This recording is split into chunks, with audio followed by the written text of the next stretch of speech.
Bon, écoute, la prochaine fois, je crois qu'on va rester ici quand même.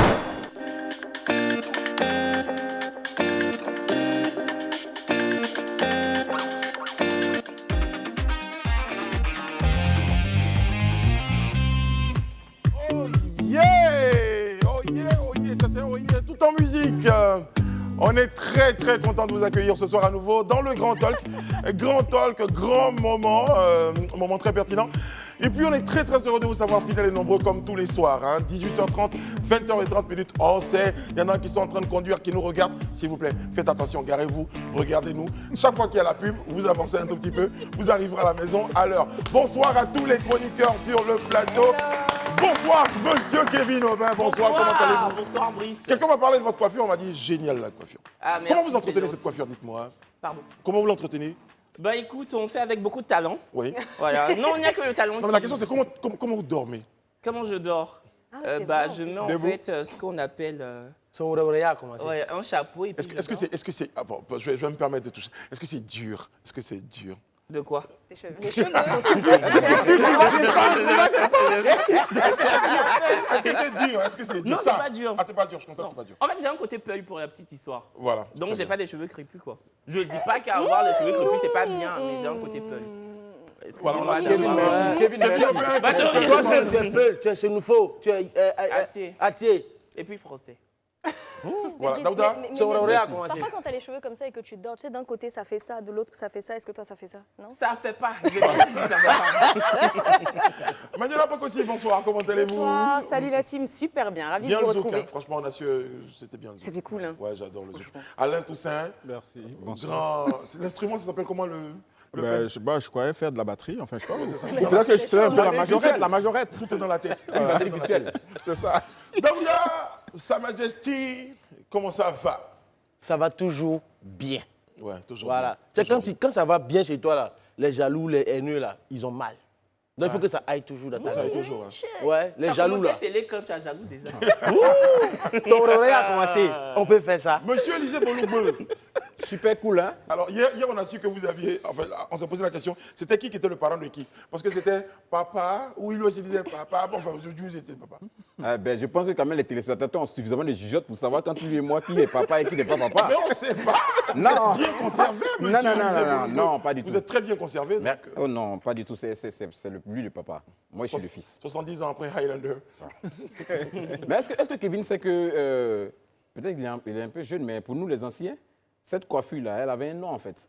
On appelait ça quoi? Est-ce que tu sais? Non. Voilà. Non, non, Punch. pas- Punch, ouais, punch. Voilà. Ah, mais c'est toujours le nom, ça s'appelle. Ça De s'appelle toute un façon, la mode d'avant revient. Ah, ok, d'accord. Ça Il ne s'appelle faut pas punch. parler de mode, on ne va pas s'en sortir.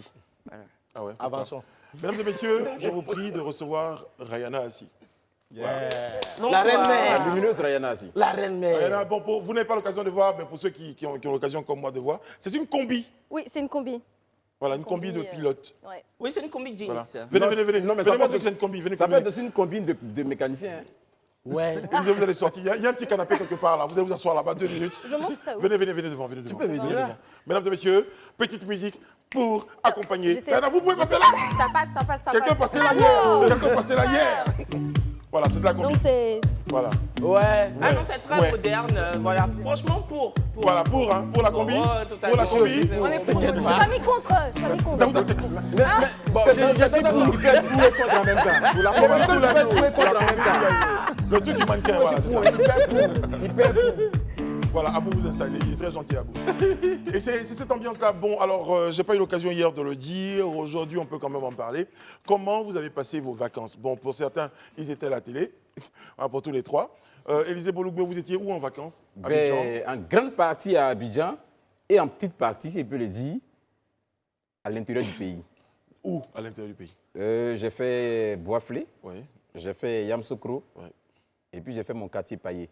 Paillé, c'est vrai. Ok. Je me souviens que quand on était petit, on nous envoyait en vacances. C'est-à-dire, on te donne ton sac de voyage et puis tu prends un bus pour Makori Yopougon. Je salue mes parents depuis leur position. Je garde ça en mémoire, ça me fait un peu mal. Rihanna, vous étiez où en vacances? J'étais là. Ok. J'étais en Côte d'Ivoire, je travaillais. J'ai essayé de profiter au mieux de ma famille, de petites vacances les week-ends. Bon, honnêtement, mes vacances n'étaient pas chic. C'était pas chic. Vous avez bossé un peu. Alain Toussaint. Alors, ici et là, un peu à Abidjan et beaucoup à l'étranger. À l'étranger, oui, c'est vrai. J'ai marié mon fils C'est ça. à Monaco. Félicitations. Voilà, Oui. c'était À bien. Monaco. Oui. Monaco. Marié C'est la chance de Boisflé. Hein. Et du paillet, et du paillet, c'est tout. Kevin, attention. Non, on se menace pas sur le plateau. Non, Élisée, On fait qu'il à Boisflé, mais on n'arrive pas à Monaco. ça fait Jean Zouglou. Il faut dire à Pétain quand c'est calmé. Non, ça va, attends. Vous avez réussi à sortir Élisée de Mais Sogo. je n'ai pas eu l'occasion de voir mon frère ami Francis Vemba, qui était en voyage malheureusement, mais bon, j'espère que... Grand fan de quelqu'un sur le plateau. Je vous dirai qui avant la fin de l'émission. Je vous dirai qui avant la fin de l'émission. Bon, alors personne ne me demande, mais moi j'étais là, j'étais à Abidjan Ah oui, pardon. et je me suis marié. Bravo. Merci beaucoup. J'en place une à mon épouse. Qui est magnifique. Non, Je ne suis pas seul. Enfin. Tu vas lancer Daouda. Ils sont dans les yeux. Chérie Coco, je t'adore. Voilà. Nous les hommes mariés, c'est comme ça. Je t'aime. Élisée est marié, Alain, tout le monde Non, tout le monde. Lui là? Non. Non, faut pas dire ça, il n'est pas D'accord. marié. Il Ok. a fait Boko Haram. Il a enlevé enfin des gens. Allez, sur ce, on va tout de suite entamer l'émission. Et pour la petite révision, j'ai un indice pour vous. Hier, ça a été à Djamé Dallas. Très révélateur. C'est évident, Non, l'histoire. c'était révélateur. Je vais dire, moi, je connais quelqu'un, ma voisine, elle ne savait pas qu'Aïcha Koné était née à Djamé Dallas. Mais moi, je ne savais pas. D'accord, donc vous avez dormi moins. Quand tu Bête, regarderas l'émission, tu Moins verras bête hier que soir. j'étais très très calme à ce Voilà. moment-là. Et ce soir, je fais autre chose en même temps. Alors, je tiens à vous dire que ceux qui vont trouver des indices régulièrement, j'ai une petite cagnotte pour eux. Voilà, j'ai l'enveloppe quelque part, j'ai une petite cagnotte pour eux. Ah, ça Fallait motive, dire hein. ça depuis hier. À toute fin utile, je rappelle que hier, c'est moi qui ai trouvé. Hein. À toute fin utile. C'était pas, commence ça comptait pas, aujourd'hui. ça commence aujourd'hui. Voilà. Mais oui, C'est c'est- pas des c'est- fans. Non, mais ça c'est de commence La l'argent. loi est Ça rétroactive commence moi. C'est de La loi est l'argent. rétroactive. C'est de l'argent, c'est de l'argent. C'est de l'argent. C'est de l'argent. Combien? Mais non, c'est de l'argent, ça peut être un voyage. Tous les soirs, je joue un petit cadeau comme ça pour qui. Parce que toi, ton jeu là est bizarre. Hein. Un concours, on ne voit même pas ce qu'il y a dedans. Très bien. Alors, c'est si une je dis, surprise. il faut être rapide aussi. Si je dis Lomé, Togo, Togo, Lomé. Ah ouais. Les Émidjans, Zémidjan, est-ce que c'est à Lomé ça? on dit ça aussi là-bas, Émidjans. Ah, on dit Zémidjan, mais c'est plutôt Cotonou quand même. Plus Le proche. commerce? Bon. Pardon? Lomé, commerce? Lomé, vous avez dit Lomé Cotonou? Lomé, Les tout fans. Lomé. Ah ouais. De Lomé à Cotonou. Non, c'est pas ça. Togo, Ils sont Togo. togolais. c'est le prix d'un demi-pain, je crois. 100 francs. Ouais. Ah non, tu Je tiens à manges. signaler au téléspectateur Ah non, qu'Alain Alain, tu Toussaint, derrière Alain, tu manges. derrière ses airs d'aristocrate, était un ancien Noussi. Quand je vois le Togo comme ça, là, il sait de quoi il parle. Yeah. Manuela, Togo? Togo, c'est quoi? C'est un événement je sais pas, politique, musique. Il va pas te donner un deuxième Mais moi, indice qui ai comme dit ça. l'argent. Allez, donne-nous un deuxième indice. Non. Je sais. Oui. Dadju qui est tombé. Au Regarde. Togo, Tout le Lomé monde sur scène. dit ovation à Oui, M. j'ai vu ça Kevin. ce matin. Non, mais non, Brice, la cagnotte de Kevin l'a partagée. Non, Parce que nous, on a donné de force sur le poste. Mais on lui donne la mais force. c'est ça le truc, c'est ça le but. Dadju est tombé. Ouais.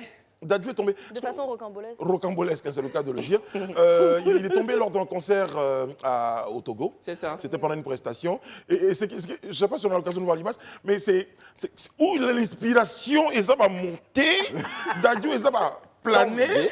Et c'est là que quelqu'un le faucha. Ouais, c'est ça. Non, mais Un pour tac là, vraiment. le coup, c'est pas très drôle. Comment? Il a J'ai dit entendu ce que ça t'as bien dit. mal. On regarde On regarde, oui. je pense. D'accord. On attend de regarder.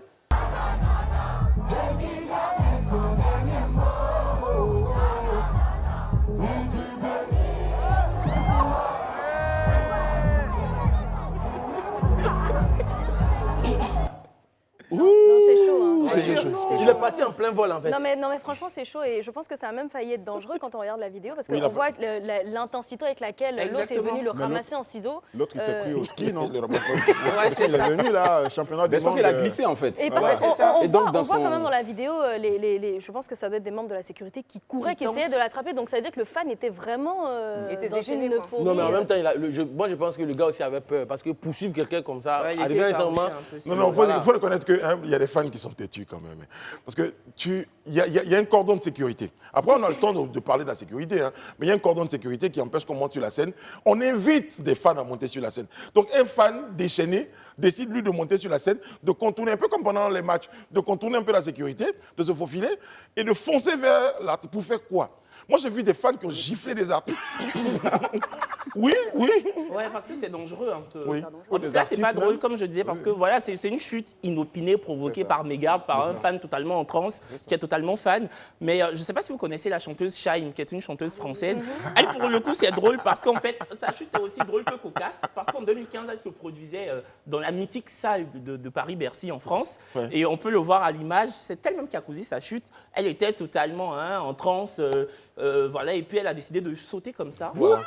Donc quand tu sautes, tout le monde, le public te retient. Le public te retient. En fait, ils n'ont pas attrapé, en fait. Non, en fait, si tu veux, l'adrénaline était telle qu'elle a voulu se faire porter par la foule. Et Shine décide donc sur un coup de tête de sauter dans la foule. Et personne l'accueille. Voilà, on pensait que la foule allait la porter. Et là, c'est le drame. La foule s'écarte. Et du coup, pendant 2 mois, elle était la risée de la France entière. Oui, mais il faut avoir des fans solides pour faire ce genre de saut. Non, mais il faut prévenir les fans quand même. Moi, je suis là. Moi, je pense que Dadju gagnerait à aller à l'école de feu d'homme avec le gourou, qui avait créé une danse à l'époque qu'on appelait Prudencia, qui dit que l'homme prudent voit le danger venir de derrière. Donc, désormais, Dadju, en chantant, doit voir rien derrière, parce qu'on ne sait jamais d'où peut venir le danger. Non, mais après, on parle un tout petit peu de sa sécurité quand même. Les gars, ils ont un peu failli quand même. Oui, mais bon, en même temps, ils ont failli. On ne savait pas qu'ils allaient tomber, se ramasser. On a vu des spectacles et des concerts où des fans sont venus et ça a fait un moment de spectacle. Je vais nommer par exemple celui de Taïk ou Taiki, comme on veut l'appeler.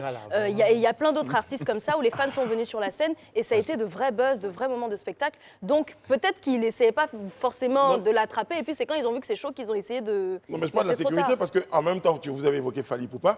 Je sais qu'il y a un fan qui a giflé Fally. Il passait et Fally a annulé le concert. Il était très remonté, il n'a pas apprécié. Il partait en concert, puis il y a une petite claque là qu'il n'a pas beaucoup apprécié. Mais pour dire qu'aujourd'hui... Est-ce que vous pouvez certifier que c'était un fan? Peut-être qu'il est venu spécialement. C'est tout impossible, hein? Non, mais après, ça va plus loin, ça va même avec les présidents. Mais j'allais te dire, justement, tu parles de sécurité, je crois que c'est... En fait, souvent... Je vais pas dire le nom de celui qui s'est pris une petite tape. Macron. Dit. Mais pourquoi tu l'as pas dit? C'est la télé sans filtre. Au moins, il a dit. On dit. Voilà, il a dit. Si on nous cherche, c'est lui. Mais il y a aussi des artistes qui savent se co-accusé avec moi. Arafat, qui avait donné un coup de pied à un fan aussi un peu trop euphorique, trop fou, trop excité. Pour l'éduquer. Il avait dégagé, renvoyé après, vers la foule. Quoi. Ce fameux rapport entre les artistes et les fans, il est assez complexe parce qu'il y a des artistes également qui vont souvent rechercher des fans et qui mettent la sécurité à contribution. Parce qu'il y a un gars comme Venom, j'en parle parce que je sais de quoi je parle, Venom qui court dans le public, mais à la limite, les gars de la sécurité sont en train de le pousser. Vous voulez dire, il revient ici? Non, mais en attendant, Venom, quand il court dans le public n'est pas réceptif. Hein. Le public s'en fout presque. En fait, non, Venom n'a pas l'aura de Taïk ou de Dadju, je suis désolé. Oui. Brice, en même temps, il y a un artiste qui fatigue en fait sa sécurité, c'est Sidiki Diabaté. Lui, franchement, on a vu ça, aux obsèques d'Arafat, mais il les a fait faire le tour du stade. C'était qui? Sidiki Diabaté. Ah, oui, lui, avec lui, c'est la catastrophe. Mais ce jour-là même, d'ailleurs, j'ai eu l'impression que tout le monde a envie de faire le tour du stade. C'est peut-être parce qu'il y en avait beaucoup qui n'avaient jamais joué au stade.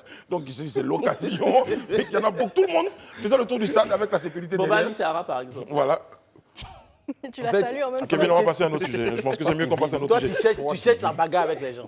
Alors, si je vous disais Mama Côte d'Ivoire. Aïcha connaît. C'est Mama Africa, ça c'est Mama Africa. Mama Côte d'Ivoire. C'est trop facile, toi tu as gagné 2 fois. La première dame. Comment tu as La première dame? Ouais. Il veut dire laquelle? C'était là. Ouais, c'est laquelle il voulait poser. Oui, mais on se rapproche. L'actuelle première dame. L'actuelle? L'actuelle première dame de Non, elle, c'est pas Mama Africa, elle, c'est Fanta Sidonie la tigresse. Sidonie la tigresse. Maman Boaké ou Maman quelque chose, oui. Non, Maman Yapendre. Bon, si je vous dis Père de la Nation. Ça, au moins, tout le monde connaît. Donc, si tu as dit première dame, je fais le lien tout de suite, la femme du père de la nation, donc Thérèse Faubagny. Thérèse Faubagny, bravo. Bravo, Réna. Merci. Bravo. Mais du coup, lui, c'est l'argent, moi, c'est le voyage ou c'est... Non, après, on va décider de la cagnotte. Est-ce que vous la partagez? Les gens ont les comportements des tchoulas sur ces plateaux-là même. C'est pas possible. Pour ceux qui jouent les turfistes, là, ils savent un peu comment on partage des cagnottes et tout ça. Alors, pourquoi on parle de Thérèse Houphouët-Boigny? C'est parce qu'elle a fêté, il y a quelques jours, son anniversaire. Elle célébrait ses 92 ans quand même. Waouh! 92 ans! Et toujours si belle. Elle les fait toujours pas. aussi belle. Elle les fait pas du tout. Elle les fait pas? Ouais, non, pas Ah, du si, tout. moi, je trouve qu'elle les fait quand même. Elle est belle, mais elle les fait. Non, elle fait pas du tout 92 ans. Franchement, ça, c'est 92 vraiment... ans, Brice? Ouais, c'est vraiment les vestiges de la Elle fait Ben pas- oui. elle fait pas de Désolée, vrai. ma grand-mère On a n'a vu pas 92 ans, mais il y en a qui elle marchent est moins plus, hein. fraîche. Elle les fait ou Oh, pas? elle dansait. Mais pourquoi tu veux qu'elle les fasse fausser? Elle fait pas. Elle fait pas, franchement, elle fait pas. Elle les fait? Elle fait pas. Elle fait pas, non. Elle fait pas. Moi, je pense que Thérèse Houphouët-Boigny, vraiment, je ne veux faire injure à personne, mais pour moi, reste l'une des plus belles femmes de la planète, en fait. De la Côte d'Ivoire. Juste de la planète. Faut L'une des nuancer, plus belles donc. femmes de la planète. C'est mon avis. Faut diminuer un Mais peu. c'est mon avis. Quel est ton problème? L'une des plus Bon, belles après, femmes de la ouais, planète. pourquoi? Pourquoi? Mais c'est Mais son parce que avis. déjà, même à 92 ans, elle fait même pas les 92 ans. On aurait dit même une femme de 60 à 70 ans. Déjà. Et puis, quand on voit tout son vécu, quand on a vu à côté du président Félix Houphouët-Boigny, même en présence des autres premières dames, en présence des autres femmes, elle a toujours rayonné. Pour moi, c'est l'une des plus Non, c'est pour belles ça qu'elle est la femmes plus de la planète. de la planète. Mais la L'une des planète, plus c'est- belles de la planète. La planète, c'est abusé. Pour quelqu'un qui a fait un job, Je dis, c'est un avis. Il n'est pas allé quelque part. Hein. Tu exagères. Bon, Brice, je pense que... Il y a...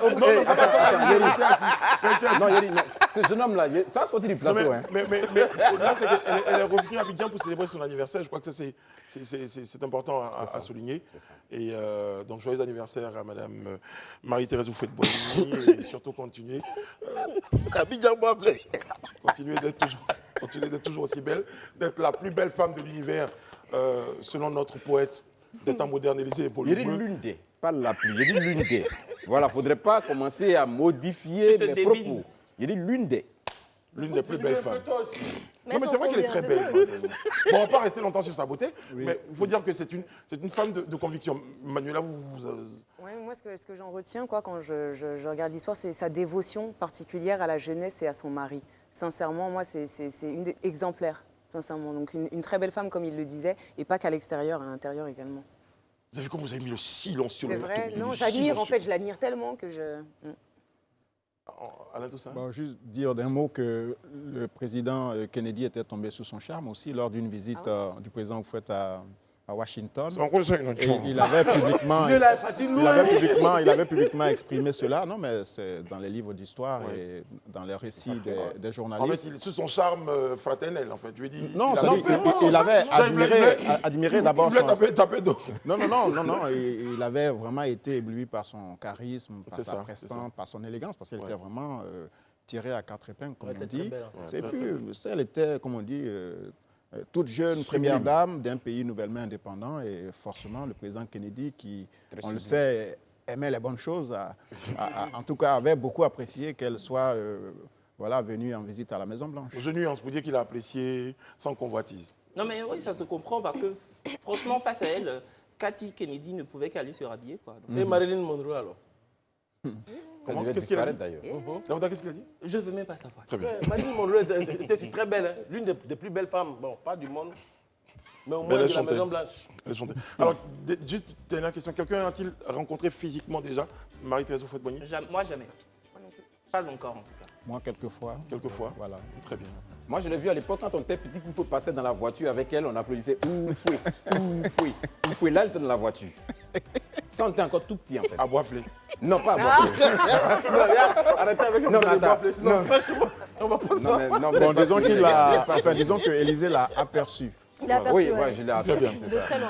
Allez, Merci beaucoup, Alain. on souhaite, hein, c'était un bon prétexte, un joli prétexte pour nous pour souhaiter joyeux anniversaire à Madame Marie-Thérèse Houphouët-Boigny. Joyeux anniversaire. Voilà.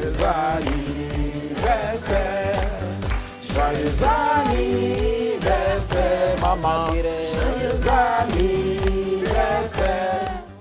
Bon. Alors, c'est que vous avez commencé, vous pouvez terminer. Avec la plus belle voix.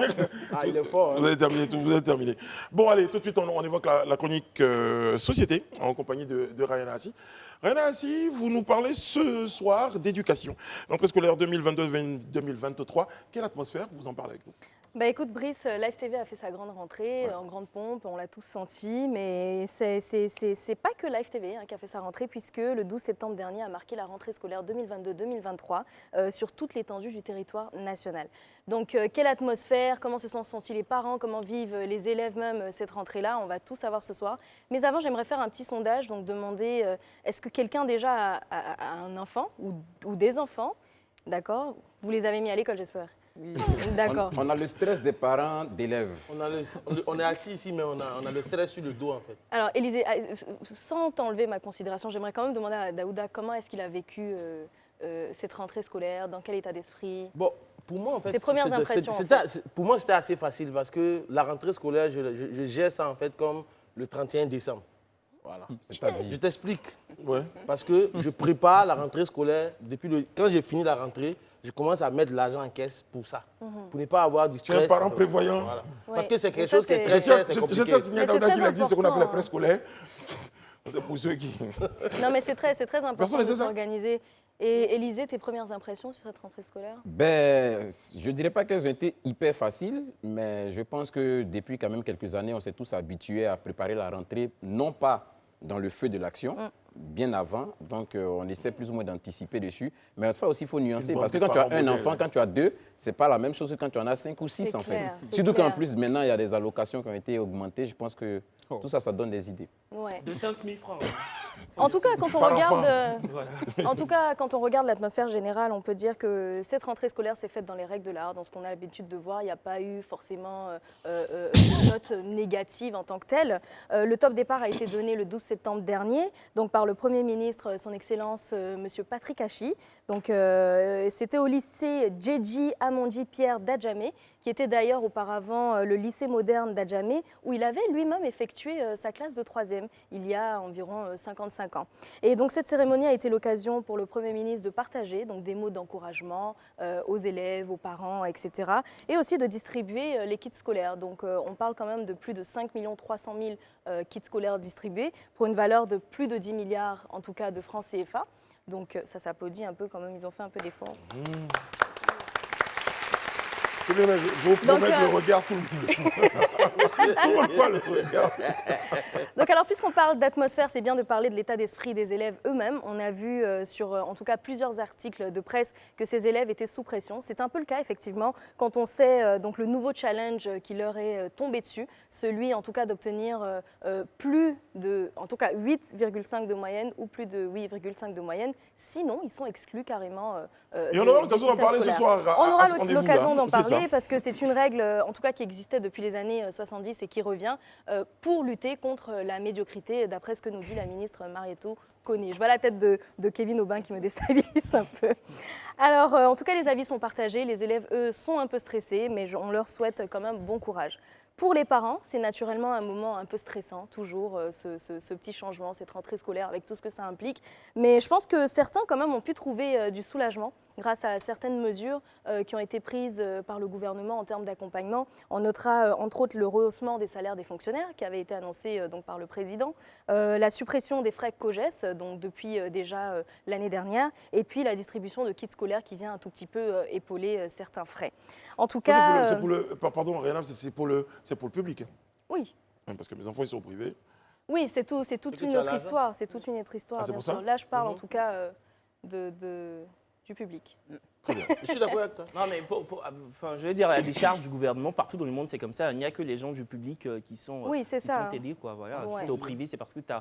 En tout cas, si tu mets ton enfant au privé, c'est parce que tu as des ressources nécessaires pour le faire. Donc... Bon, le bon côté, c'est que les parents respirent, hein, franchement. Les enfants sont à l'école, franchement. Bon, maintenant, ils respirent, mais le Premier ministre a quand même invité les parents à encadrer les enfants, à les accompagner moralement, à leur apporter un certain soutien, de l'affection et tout ce qui entre en ligne de compte, en tout cas, dans la réussite de l'éducation de ces enfants-là. Alors, d'autres personnes qui sont concernées aussi par cette rentrée scolaire et qui impactent positivement ou négativement la réussite de ces enfants, ce sont les enseignants. Alors là, je ne vais pas me prononcer sur leur état d'esprit, parce que je pense qu'ils sortent quand même des états généraux, etc. Donc on espère qu'ils ont pris de bonnes dispositions. En tout cas, c'est le Premier ministre, lui, qui leur a demandé d'être attentionnés affectueux, tolérant et de savoir parler aux élèves, mais surtout de regarder les meilleurs comme les moins bons avec le même regard. Et c'est une phrase que moi, personnellement, je tiens à saluer parce que c'est vrai qu'on ne s'en rend pas compte, hein, mais un professeur peut changer tout l'avenir, en tout cas, de l'éducation d'un enfant. Très bien, parce que je sais que mon professeur de maths, à qui je rends hommage, a réussi à me couper définitivement les maths et à m'orienter vers les lettres. Merci beaucoup.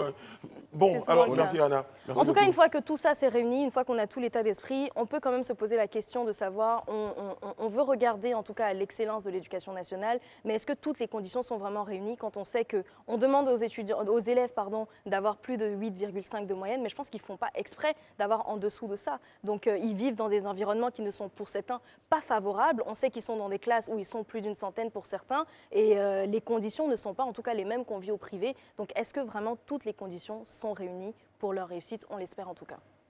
Merci Réna. Je t'en prie Brice. Merci beaucoup. En tout cas, bonne rentrée scolaire à tous les élèves de Côte d'Ivoire et d'ailleurs, en tout cas, ceux concernés par cette rentrée par les professeurs.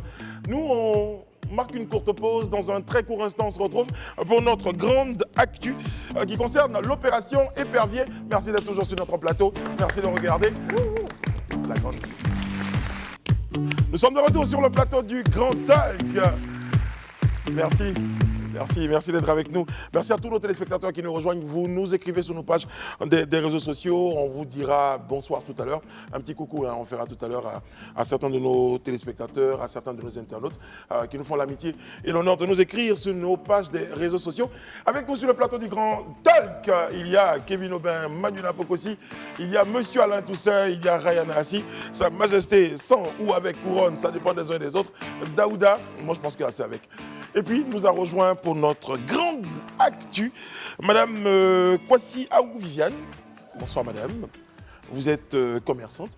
Et ce qui justifie votre présence sur le plateau aujourd'hui, eh bien, c'est notre grande actu que nous allons à présent aborder. Grande actu du jour, eh bien, il s'agit aujourd'hui de la sécurité. 4 tonnes de cannabis saisies et 6511 personnes interpellées dans le cadre des opérations Épervier et vacances sécurisées. La Côte d'Ivoire, donc, on se pose la question si elle est devenue une certaine plaque tournante de la pratique, de la consommation, de la vente de stupéfiants. On en parle ce soir et vous êtes sur notre plateau en tant qu'invité témoin, parce que vous avez 2 enfants, malheureusement, vous avez 2 enfants qui s'adonnent à la consommation de drogue. C'est ça, tout à fait. D'accord. Alors déjà, le constat, on fait un petit tour de table pour le constat, ça fait peur en ce moment, la Côte d'Ivoire, ou c'est maintenant que le phénomène est porté, Alain, selon vous, au vu aussi de tout le monde. Disons que le trafic... La question de la drogue, ce n'est pas nouveau en Côte d'Ivoire. Non, pas du tout. Le trafic prend de l'ampleur compte tenu des connexions internationales. Il ne faut pas oublier que désormais, la drogue part de la Colombie pour transiter sur le territoire ouest-africain, précisément en Côte d'Ivoire, pour ensuite partir en Europe, en Asie, etc. La Côte d'Ivoire fait désormais, on peut imaginer, fait partie de la route. Oui, mais pas seulement la route, on a aussi une terre de consommation, et c'est ce que Madame dira tout à l'heure, et ce qui d'ailleurs est une véritable inquiétude pour les autorités publiques et pour les parents que nous sommes. On pouvait imaginer que la drogue circule ou circulait, mais là aujourd'hui, je pense que de plus en plus, on parle de circulation et de consommation.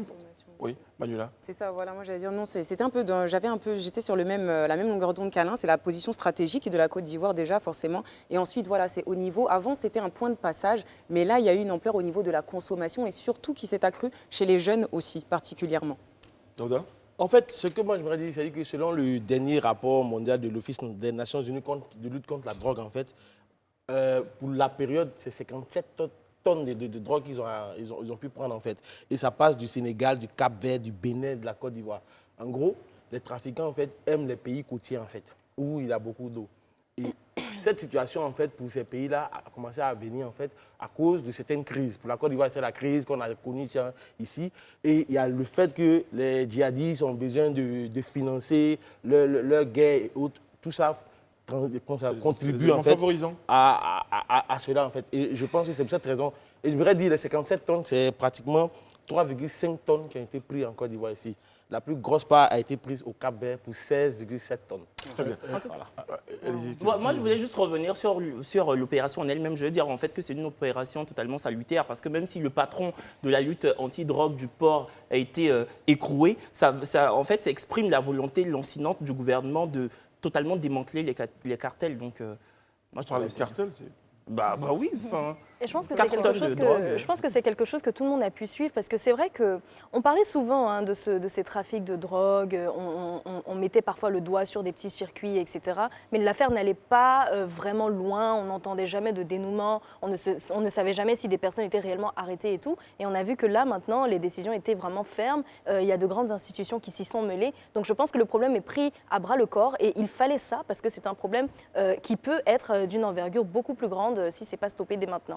Conséquence directe de tout ce que vous avez présenté là, chers amis, c'est qu'on a des Ivoiriens, on a malheureusement des jeunes, des enfants qui sont en contact avec ces substances-là, qui sont en contact avec la drogue. Alors madame, déjà, 2 enfants, comment vous découvrez que vos enfants consomment la drogue?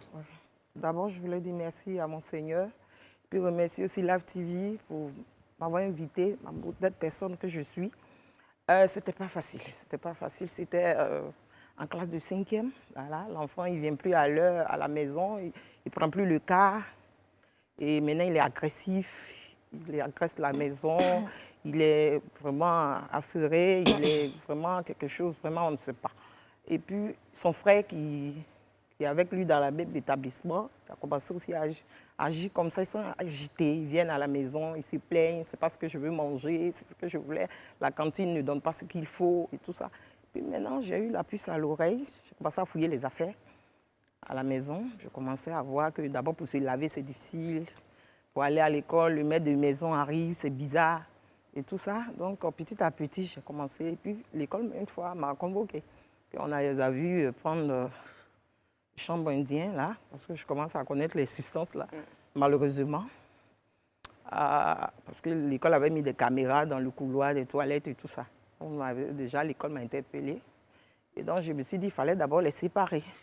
On a mis l'autre à l'internat à Bassam, on a laissé l'autre dans le même établissement, mais la fondatrice a demandé à ceux qui prennent forcément le cas d'arrêter d'aller les déposer, parce que quand je les dépose, ils ne rentrent plus en classe. C'est-à-dire, il dit à un moment, on vient de partir, on a oublier notre livre ou bien temps dans la voiture, ils sortent prétendant qu'ils partent récupérer leur livre ou bien leur cahier et puis ils vont fumoir.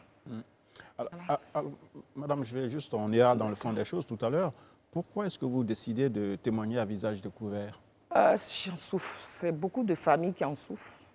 J'aurais voulu même qu'on soit plus ici. C'est pas facile. Une femme, ce n'est pas un enfant, c'est 2 enfants. Ce n'est pas facile. Donc, je voulais encourager ces mamans. Je voulais encourager ces parents, vraiment, qui tiennent bon. Ce n'est pas facile. J'ai parcouru beaucoup de maisons de redressement. J'ai fait envoyer la police, les frapper. J'ai trouvé que ce n'était pas ça. On allait voir un psychiatre, un sociologue, tout ça. Mais par la grâce de Dieu, ça commence à aller. Parce que vous discutez avec vos enfants, vous leur demandez qu'est-ce qui les a poussés à se tourner vers ces substances-là? Est-ce que quelque chose leur a manqué? Est-ce qu'à l'école, il y a un contact? C'est quoi qui... Bon, c'est l'école, surtout l'école. L'influence. L'influence, la mauvaise influence. Vouloir être vu, c'est un phénomène de mode. Quand tu prends la drogue, tu es, comme ils appellent là, swag et tout ça. Donc, c'est une manière de se montrer pour eux.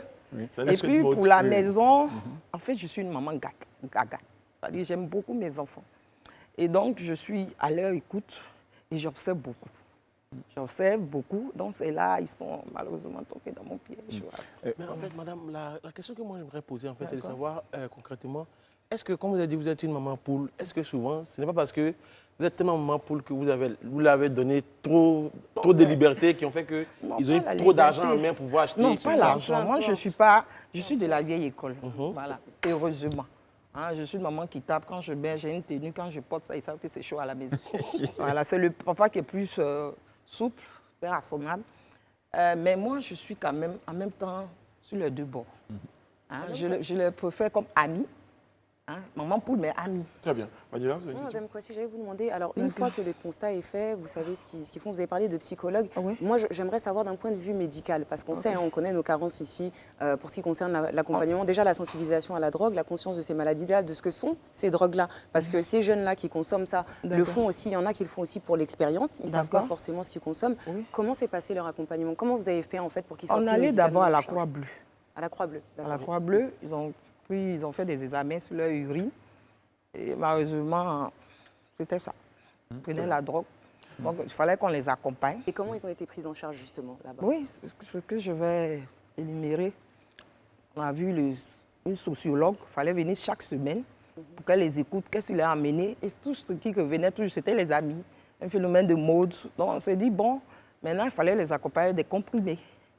Pour ne pas qu'ils soient vraiment machin. Donc, il fallait, on les accompagnait avec des comprimés, on venait là-bas, machin.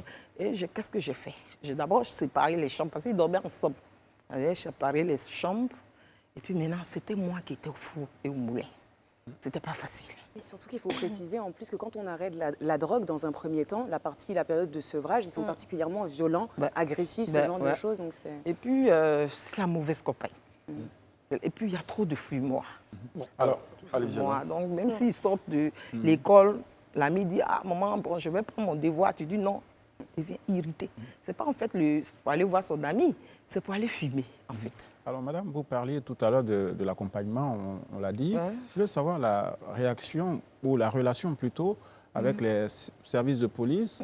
Est-ce que l'origine, donc le fournisseur, a pu être identifié? Et comment cette question a été gérée du point de vue judiciaire? Oh là là, je ne préfère pas trop en parler parce que c'est une histoire qui est bizarre, en fait. Mais dites-en nous un peu, juste un peu. Parce que les fumoirs sont entourés à proximité de l'école, pas trop loin. Et ça est dans le quartier, ça se vend même au marché. Une fois un matin, je suis allée au marché et j'ai senti ça. Parce qu'à force de voir des enfants, j'ai heureusement le nez assez fin. Et donc j'ai senti. Et j'ai dit à la dame, mais c'est la drogue qui sent là au marché là. Elle dit, oh, tu sais, hein, ils fument ça sur les bancs ici et tout ça. J'ai dit, bon. Quand tu envoies ton fils, par exemple, on a à 100 mètres du marché, il met du temps. Il met du temps. Ou bien il fait exprès, il s'en aime un lacet. Et quand tu vas le déposer à l'école, il dit, ah maman, tu sais, je n'ai pas de lacet, tu me permets, tu me donnes 200 là, je vais aller chercher un lacet. Mais ce lacet à 200, en fait, ce n'était pas le lacet, c'était pour aller payer la drogue, qui est vendue au marché, malheureusement. Mais tout c'est je ne sais pas comment je vais dire ça, c'est manière de pouvoir tromper la maman. La vigilance. Très bien. Voilà. Kevin, ensuite, Rayana. Oui, madame, vous parliez tout à l'heure d'environnement totalement nocif pour vos enfants, dont certains de leurs amis qui sont d'une fréquentation totalement dantesque. Est-ce que pour cette nouvelle rentrée scolaire, vous avez pris la ferme décision de, par exemple, leur faire changer d'établissement scolaire, par exemple, ou pas? Oh, je viens même ce matin-là même de le faire inscrire à CRS. Oui, parce que déjà, ils ont arrêté les études, malheureusement. Je payais des études que, malheureusement, ils ne partaient pas. Ils m'envoyaient des 8 de moyenne. On a payé un qui voulait être footballeur, on a payé tout ça. On a vu que ce n'était pas ça. Donc, je l'ai amené au CRS, où ils vont faire, je crois, une éducation civile, morale, tout ça. Bon, ce matin, j'étais là-bas. Ils ont aujourd'hui, ça fait 7 ans qu'ils sont dans la drogue, que je me bats. Et donc, ce n'est pas facile. Je voulais vraiment tenir ça. Ce n'est pas facile. Mais bizarrement, le Seigneur, il est bon. Il est fort. Je fais vraiment... J'ai failli faire un AVC. J'ai failli faire une dépression. Mais comme... Parce qu'évidemment, ce n'est pas très facile de voir ces enfants sombrer comme ça et quasiment être impuissantes. Et je salue donc la sagesse avec laquelle elle a su tenir le problème. Mais ce que je veux demander, c'est, on ne se rend pas compte, mais une grosse partie de cette influence-là se fait dans les établissements scolaires. Donc quand vous apprenez, quand vous êtes dans cette démarche de sevrage, etc., c'est vrai que ça va mieux, mais quelles ont été vos relations avec l'école? Quelles sont les mesures qui ont été prises? Parce qu'ils sont changé d'école. Est-ce que déjà, à la base, vous avez pris contact avec l'école quand vous avez commencé à constater? Qu'est-ce qu'ils vous disent? Quelles solutions ils mettent en place? Bon, la solution, c'est ça. Tu sais, l'enfant, à la maison, c'est notre enfant. Au dehors, c'est nos enfants. À l'école, c'est nos enfants. Ça veut dire qu'il faut qu'on comprenne quelque chose. Il faut que les parents, nous tous, on comprenne quelque chose. Quand l'enfant de ton voisin, il fait ça, c'est ton enfant. Pas dire non, c'est parce que c'est pour l'autre. Non, ça fait mal à la mère. Tu vois, tu es dans une cité. Et au père. Je salue aussi, au père aussi. L'enfant, c'est pour tout le monde. On est de la vieille école. Avant, quand tu vois le fils de ton voisin agir de manière incorrecte, tu dis, écoute, fais attention. Et tu viens avertir le parent. Mais on est dans une cité ou bien dans une société aujourd'hui, chacun pour soi. Un peu plus moderne, on va dire. Voilà, comme ça. Donc, ça fait que l'enfant du voisin, on ne se sent pas concerné. C'est ça qui est le mal. Allez-y, Daouda. Ah, ok, moi en fait, vous avez parlé du centre CRS en fait. Moi je me redis, est-ce que vous avez essayé le centre de Amigo Doumé? Parce que ce centre-là, je le connais, mais en fait c'est un centre pour les enfants qui sont en difficulté. Et généralement, avec le soutien des parents en fait, quand les enfants y entrent, on leur apprend un métier en même temps et on fait un sévrage au même moment. C'est ce qu'on allait faire aujourd'hui, ce matin, pour l'enrôlement de ces enfants. Le directeur nous a fait un peu un briefing sur ça. Que l'État, vraiment, je félicite l'État parce que ce n'est pas un petit combat. Mais cette décision, finalement, est-ce qu'elle ne met pas à mal l'avenir des enfants? Parce que je comprends qu'ils apprennent un métier, qu'ils fassent un métier et qu'ils soient sevrés, mais finalement, ils n'auront pas suivi un cursus scolaire. Ils sont allés jusqu'en troisième, mais ils ont eu le BPC. Ok, d'accord. Mais en même temps, ils sont allés jusqu'en troisième, ils ont eu le BPC. Deux fois aussi, je pense que ce n'est pas facile. Très bien. Manuela? On a pu les faire jusqu'à arriver au BPC. Et aujourd'hui, ils ont le BPC, ils ne veulent rien faire. Allez-y, Manuela. Bon, j'allais dire la demi-réponse à la question précédente d'Alain, de Madame Kouassi est parlante. Moi, c'est ce que j'allais dire quand j'entends votre témoignage. Et ce que je déplore, c'est l'absence de répression surtout. C'est-à-dire qu'on a des vies qui sont brisées, on a des enfants, des familles qui sont déchirées, et il n'y a personne qui paie pour ça. Alors, l'école n'est pas responsable. Vous dites qu'au marché, ils peuvent s'en procurer, ce genre de choses. Mais ce qui se passe, c'est qu'on ne cherche même pas à savoir qui fournit ces gens-là là-bas. Et sincèrement, bon, je ne vais pas totalement taper sur le gouvernement, parce que je pense qu'on a tous suivi dans l'actualité avec la drogue certains patrons de grands commerces, des grands bonnets, des grandes têtes qui sont tombés. Donc, la répression est en marche aussi à ce niveau-là, mais vraiment, il faut durcir davantage. Parce qu'on a l'impression que c'est toujours les mêmes qui s'en sortent, en fait. Les responsables, voilà, et les victimes qui trinquent. Mais en fait, moi, ce que j'aimerais vous dire, madame, c'est qu'à la vérité, ne pensez pas que les enfants ont échoué, en fait. Non. Parce que là où ils s'en vont, en réalité, l'enseignement technique, en fait, c'est l'enseignement technique qui sauve beaucoup d'enfants aujourd'hui, en fait. Et c'est le métier d'avenir de demain, en fait. Et je suis sûr et certain qu'ils vont s'en sortir. Merci beaucoup. La vraie question à se poser, vous parlez d'enseignement, mais avant l'enseignement, parce qu'ils étaient dans un système éducatif précédemment, formel. Et puis malheureusement, le problème de fond, c'est que vous le mettrez dans tous les systèmes d'enseignement.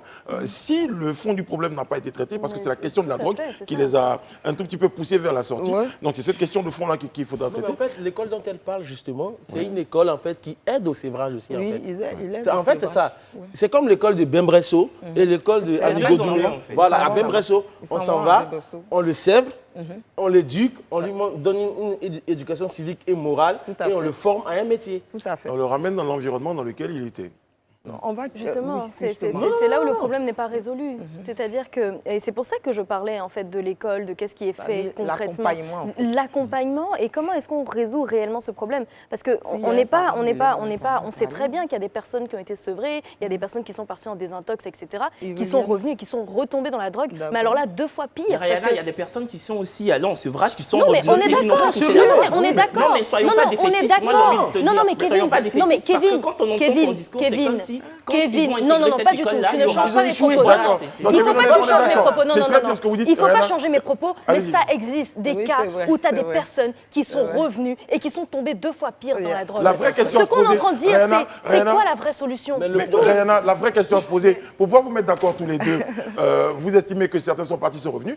Peut-être la vraie question à se poser, c'est pourquoi ils sont retombés. Est-ce que c'est peut-être parce que ceux qui ont réussi sont sortis de l'environnement où ils étaient influencés? C'est la vraie question à se poser. Si tu me permets, en fait, je pense que madame est là. Dans ces écoles-là, généralement, quand tu t'en vas, on te dit clairement, la famille doit rester là pour accompagner l'enfant dans le processus, en fait. Donc, l'État l'accompagne, mais la famille ne doit pas démissionner, en fait. C'est vrai que généralement, ce qui se passe, c'est que les enfants qui retombent dans les travers de la drogue, de la délinquance et des enfants en conflit avec la loi, c'est que généralement, les parents démissionnent. Voilà. Je pense qu'on vous a dit ça là-bas, madame. Si, ils ont dit ça ce matin. Vous connaissez bien cette école-là. Moi, je connais très bien l'école. Oui, après, vous nous direz pourquoi. C'est très passionnant. Expérience personnelle. Vous nous direz pourquoi. Après, je comprends certaines choses sur le plateau. Allez-y, Alain. Dans un registre un peu plus personnel, je voulais savoir, est-ce que vous avez un dialogue avec vos enfants? Est-ce qu'ils ont conscience du martyre qu'ils vous font subir, qu'ils subissent eux-mêmes aussi, bien entendu, par répercussion? Malheureusement, ils n'appréhendent pas. Ils n'appréhendent pas le mal qu'ils font à la mère. Ils ont quel âge aujourd'hui? Aujourd'hui, 21 et 20 ans. 21. Et cela dure depuis 7 ans. Ouais. Vous voyez, ils ont commencé très tôt. Et aujourd'hui, malheureusement, on nous a montré des bonbons qui se donnent depuis la maternelle, où l'enfant déjà a 4 ampères additifs. Non. Mais si. Ils ont montré ça ce matin. Manuela? Des bonbons qui viennent, je ne sais pas, de Chine ou je ne sais pas. Le directeur nous a montré ça. Donc, ça dit, le problème on va mettre ça en guillemets, du drogué, il faut lui donner beaucoup d'amour. Parce que quand il sent qu'il n'y a pas d'amour, il devient agressif. Même quand il est agressif, toi, tu lui donnes de l'amour. Il se calme. Est-ce que dans la famille, vos 2 enfants sont stigmatisés? Est-ce qu'ils sont ostracisés? Quel est le regard déjà du voisinage? C'est pas facile et ça me fatigue beaucoup, surtout dans la cité. Oh, c'est la maman, oh, c'est encore eux, oh, c'est comme ça, oh, c'est comme ça. Mais je bénis le nom de Dieu quand même. Ça commence à aller. C'est vrai que même quand quelque chose se perd dans la cité, on dit, ah tiens, c'est ses enfants. Ou bien s'il y a quelque chose, ah, ce sont eux encore. Et qu'est-ce qu'il entend le bruit là-bas? Oh, c'est elle. Vous n'avez jamais songé à déménager? 26 ans, franchement, excuse-moi Alain, du haut de mes 26 ans, je n'ai pas de leçon de vie à vous donner, mais juste, il faudrait que vous en foutiez complètement de ce que les gens puissent penser. Oui, c'est entre vos enfants et vous ne savez pas ces gens-là qui vous stigmatisent, ce que eux-mêmes leurs enfants font. Donc, qui vous dit que demain vos enfants ne vont pas sortir de la drogue et devenir des personnes totalement intègres? On s'en fout de ce qu'ils peuvent penser. Voilà, c'est par rapport à la question que M. Alain a posée. Quel regard les gens ont? Mais aujourd'hui, je suis quelqu'un que je peux être triste dans 20 minutes. Et puis 5 minutes, être en joie parfaite. Je suis toujours comme vous me voyez, je suis toujours bien mis. Et quand même je ne suis pas bien mis, père à son âme, mon époux demande, est-ce que tu n'es pas malade? Est-ce que tu ne te sens pas bien? Mais c'est ce qui fait ma force en fait. Parce que je ne veux pas montrer que je souffre. Mais le seul Dieu sait que je souffre. Je suis une mère. Quand j'apprends que, on ne va pas dire, l'enfant de tel allait tant ou bien il a fait tant. J'aurais voulu que le mien aussi fasse cela. Qu'il soit comme ça. Moi, je suis fière de dire, voilà mon fils. Mais ça va se faire. Ça va se faire. Madame, juste rapidement, est-ce que pour en finir avec ce regard peu conciliant des voisins, des amis et autres, est-ce que vous avez songé un instant à déménager, à quitter cette zone pour aller ailleurs? Et pourquoi est-ce que vous êtes resté? Pourquoi est-ce que vous n'êtes pas tu sais, la maison, on l'a achetée depuis 2000, qu'on est dans la maison. Et ça, on est propriétaire. Aujourd'hui, pour avoir une maison... Et vous faites confiance à d'autres méthodes pour pouvoir sortir de cette situation? Il faut une maison, au moins une maison de 400 000. Aujourd'hui, je n'en ai pas. Je ne sais pas ces moyens-là. 400 000, on te dit 5 mois. D'abord et tout ça. Donc on veut, mais ça aide dans tous les quartiers en fait. Et puis aujourd'hui, je suis propriétaire de la maison. C'est bien compris. C'est un mal qui va se. Alors, nous sommes en fin d'entretien, madame, et on a bien compris la situation que vous traversez. Elle est épouvantable, elle est horrible pour une maman. Aujourd'hui, on voulait déjà vous remercier et puis, à travers ce témoignage-là, donner de la force à tous les parents qui n'ont peut-être pas le courage de parler de cette situation, de parler de ce qu'ils vivent. Et aujourd'hui, à travers ce témoignage-là, on a envie de dire à toutes ces familles-là, courage. À tous ces enfants-là, faites attention, la drogue tue. La drogue est un vrai danger. Merci beaucoup, madame, d'avoir été avec nous. C'est moi. Juste après notre escale publicité, on sera avec notre point polémique. À tout de suite. Nous sommes de retour sur le plateau du Live Talk et vous regardez du Grand Talk. Et bien sûr, vous regardez ce rendez-vous là sur nos... C'est l'habitude, c'est l'habitude. L'habitude à la peau dure, même si la tunique est partie. Sur le Grand Talk, nous avons un moment important. Daouda, Vous allez nous expliquer d'ici la fin de l'émission. Expliquer le lien avec l'école.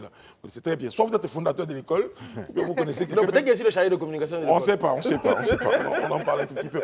Vous nous regardez sur les canaux 206 du bouquet Canal Plus ou numéro 6 de la TNT. Vous êtes très nombreux à réagir sur nos pages des réseaux sociaux en direct. Alain, j'ai de bonnes nouvelles pour vous. Il y a un petit débat vous concernant. Vous êtes le crush. Vous êtes le crush de quelqu'un sur nos pages des réseaux sociaux. Quelqu'un. Quelqu'une. Ouais. Okay. Alors, Alain, marié, non, il y a un grand débat. Donc d'ici la fin, je vous dirai ce que les sondages donnent. Voilà. Et les téléspectateurs vous trouvent tous très beaux et vous dites des choses très, très intéressantes. Voilà, je tenais à partager ça avec vous. Voilà. Merci beaucoup à nos internautes, à nos téléspectateurs qui nous regardent. Quelques-uns, effectivement, nous disent c'est pas grave. Ça arrive. Voilà, ça arrive. Ça va leur passer. Il faut de tout pour faire un monde. C'est clair. Sur ce, nous allons évoquer à présent notre coup de cœur, coup de gueule aujourd'hui. Et pour le principe, je vous enverrai comme ça des sujets. Vous me direz si ces sujets-là évoquent en vous des coups de cœur ou des coups de gueule. Très bien. Premier sujet, c'est le tchin-tchin. Coup de cœur, coup de gueule, tchin-tchin. Bon, certains vont faire coup de cœur, d'autres vont faire pour ou contre. Voilà. On a décidé comme ça. Pour ou contre. Voilà. Ben, on peut donc, je suppose que tous ceux qui sont pour Alain, choisissez. Ah, je choisis. Coup de cœur, alors. Coup de cœur. Coup de cœur. En même temps, tu ne peux pas mettre coup de cœur et mettre contre, en fait. C'est ça, j'ai pas compris. Non, j'ai pas compris. Ça, c'est coup de cœur, c'est pour. Voilà, c'est ça. Coup de cœur, votre coup de cœur, c'est ça. C'est ça? Je peux faire ça. Non, mais Alain, non, c'est ma faute. J'ai ramené les pancartes sans ça. Demain, vous aurez des pancartes coup de cœur, demain. Ah ben voilà. Ben voilà. Ça marche. Donc, pour l'instant, tous ceux qui sont pour sont coup de cœur et tous ceux qui sont contre, c'est coup de cœur. On est d'accord? On va ça comme ça. D'accord, ok. Donc, coup de cœur. Voilà, coup de cœur Alain, coup de cœur Rayana, coup de cœur pour tout le monde. Alors, coup de cœur. Le tchin-tchin, c'est le coup de cœur. Daouda, pourquoi le tchin-tchin, c'est votre coup de cœur? Bon, tchin-tchin, c'est mon coup de cœur parce que Jonathan Morrison, ce jeune entrepreneur, en fait, a donné une véritable leçon de vie à chacun de nous. Wow. En gros, je l'ai appelé, en fait, Morrison le loup que tout le monde voulait, en gros, abattre. Parce qu'il est venu avec un projet, certes, pharaonique pour beaucoup de personnes. Et sur certaines chaînes de télévision, il a été moqué, la risée de tout le monde et autres. On l'a rabaissé plus bas qu'était, mais il est resté accroché, en fait, à son projet comme un loup à son os, en fait. Il n'a pas lâché, il est allé loin. Et même quand il était au moins, il était en train de commencer son projet au niveau d'Adjamé. Les gens lui ont encore mis des bâtons dans les roues. Il n'a jamais lâché. Le tchin-tchin est passé d'Adjamé au Parc des Sports et il n'a jamais joué un seul match devant un gradin vide. Les gradins étaient toujours pleins. Il y avait même de l'embouteillage. Sincèrement, pour moi, si ce n'est pas un coup de cœur, qu'est-ce que c'est? Waouh. Bravo. Ouais. Mais en tout cas, on a bien compris. Hein. Et puis, il a été accompagné également par Live TV. Ça, c'est important. Je place comme ça. Hein, juste là, comme ça. En fait, d'où mon pour. Parce que Live TV est le diffuseur du tchin-tchin. Moi, le foot, c'est pas ma tasse de thé, c'est pas mon fer de lance. J'aurais dit contre parce que je m'en carre complètement. Mais où on me paye là? C'est qui diffuse donc pour... C'est une bonne raison et j'avoue que c'est une raison de survie. C'est possible de réagir sur le coup de cœur de... Normalement non. Normalement non. Vous n'avez pas non, il dit normalement non. Ok. Vous n'aimez pas le foot? Non. Vous n'êtes pas content du tchin-tchin? Non, ça n'a rien à voir avec aimer le foot ou pas aimer le foot, mais je pense qu'il y a quelque chose à dire en fait. Ouais, un autre aspect aussi. Je vous permets de dire ça en 15 secondes. D'accord, ok. Dans le principe, honnêtement, je suis pour. Maintenant, il est quand même important de faire quelques précisions. Parce que là, Daouda a dit un certain nombre de choses qui, pour moi, méritent quand même quelques précisions. Le projet Pharaon dont il a parlé, tout ça, en réalité, le projet, ce n'est pas fait. Il faut être honnête de le reconnaître. Le projet n'a pas été fait. Donc, ça veut dire ce qu'il a annoncé n'est pas ce qu'il a fait en réalité. Mais il a fait preuve d'une abnégation, quand bien même il n'a pas réalisé ce qu'il a dit, mais il a fait preuve d'une certaine abnégation qui mérite quand même d'être saluée. Mais aussi, je pense qu'il est important d'attirer l'attention des uns et des autres sur la nécessité d'être modéré et de pouvoir ne pas dire des choses qu'on n'est pas en mesure de réaliser. Non, peut-être qu'il a envie de réaliser des choses, mais après, l'accompagnement n'a pas suivi. Il y a un certain nombre de choses qui n'ont pas suivi. L'accompagnement n'a pas suivi, mais ça, c'est pas fait, c'est ce que je dis. Bon, je crois qu'Élysée fait partie de ceux qui brident l'énergie de la jeunesse. Mais il faut encourager ce jeune à avancer. Non, je n'ai pas bridé. Non, Élysée, non, quand vous vous élisez, elle contre les jeunes. Il est contre les jeunes. C'est une conclusion hâtive. Déjà, non, je pense que j'ai commencé déjà en disant oui, mais c'est une manière aussi de... Non. C'est une façon de passer la laissez Élisée, s'il vous plaît, laissez Élisée Mais terminer. attends, est-ce qu'il est possible quand même d'avoir une position contraire? Je pense que c'est aussi ça la démocratie. Non, mais on vous laisse terminer. Voilà. Justifiez que ça en 15 secondes. Non, il n'y a rien à justifier. Je pense que j'ai déjà dit ce que j'avais à dire. Oui. Voilà, c'est juste peut-être de répéter. Non, ne répétez pas. Voilà, si vous avez compris, tant mieux. Voilà, si vous avez compris, répétez. Non, c'est ce qu'il a dit. Non, si vous avez compris, tant mieux. Tant mieux, on a compris. Vous comprenez. Si vous On a avez compris, tant mieux. Merci, Élisée. Non, mais pour réagir très rapidement sur une petite précision aussi, Daouda, tu disais qu'on apprend, c'est très juste. Moi, je faisais partie des sceptiques, et je ne vais pas faire semblant, parce qu'il n'a pas fait ce qu'il a dit, comme l'a souligné Élisée. Cela dit, il y a quelque chose à apprendre du côté du foot. C'est-à-dire que la communication digitale de ce jeune homme avec le Tien-Tien, elle a été remarquable. On a vu qu'on a des stades qui ont été fréquentés, et peut-être que le foot a une leçon à prendre, parce qu'on a beaucoup d'engouement autour du foot sur les réseaux sociaux, mais on connaît l'état de nos stades. Voilà, quand il s'agit moi, je veux réagir. Je vois un commentaire qui dit qu'Élisée est réaliste. Moi, je ne suis pas du tout d'accord. Élisée n'est pas réaliste, parce que être réaliste, c'est de saluer l'initiative d'un jeune homme qui apporte quelque chose au sport, en tout cas, face à tout le monde. Et ce n'est pas la dernière édition. Personne ne nous dit que c'est la dernière. Non. Donc, il a encore le temps de prouver et de réaliser ce qu'il a dit qu'il allait réaliser. Il a dit dans un chronogramme. Arrête, Élisée. Mais est-ce qu'il a été accompagné comme il... Est-ce qu'il a été accompagné comme il souhaitait également être accompagné? Je pense que c'est tous ces paramètres qu'il faut prendre en ligne de mire. On va pas lui faire une ode non plus. Voilà. Non, mais ce n'est pas une ode. Je suis navré. S'il vous plaît, parlez pas ensemble. Non, mais sa réaction, son intervention mérite une réaction, en fait. Mais réagissez. Voilà. Moi, je ne veux pas qu'on dise des choses parce qu'on a envie de dire. Non, mais ça va, réagissez, Élisée. On a réagissez sans salué commentaire. l'abnégation du jeune homme. Voilà. Mais il est important d'attirer l'attention du jeune homme sur la nécessité d'être correct dans ce qu'on dit parce et de tenir ses engagements. C'est important. Mais est-ce que tu peux me laisser finir? Tu peux me laisser finir, s'il te plaît. Si, je laisse finir. Non, je laisse finir. Donc tu écoutes quand tu parles aussi. Donc, reste tranquille. Non, je reste pas tranquille. Calme-toi que je parle. Quand les autres parlent aussi. C'est bon, Daouda, merci. Alors, Élisée,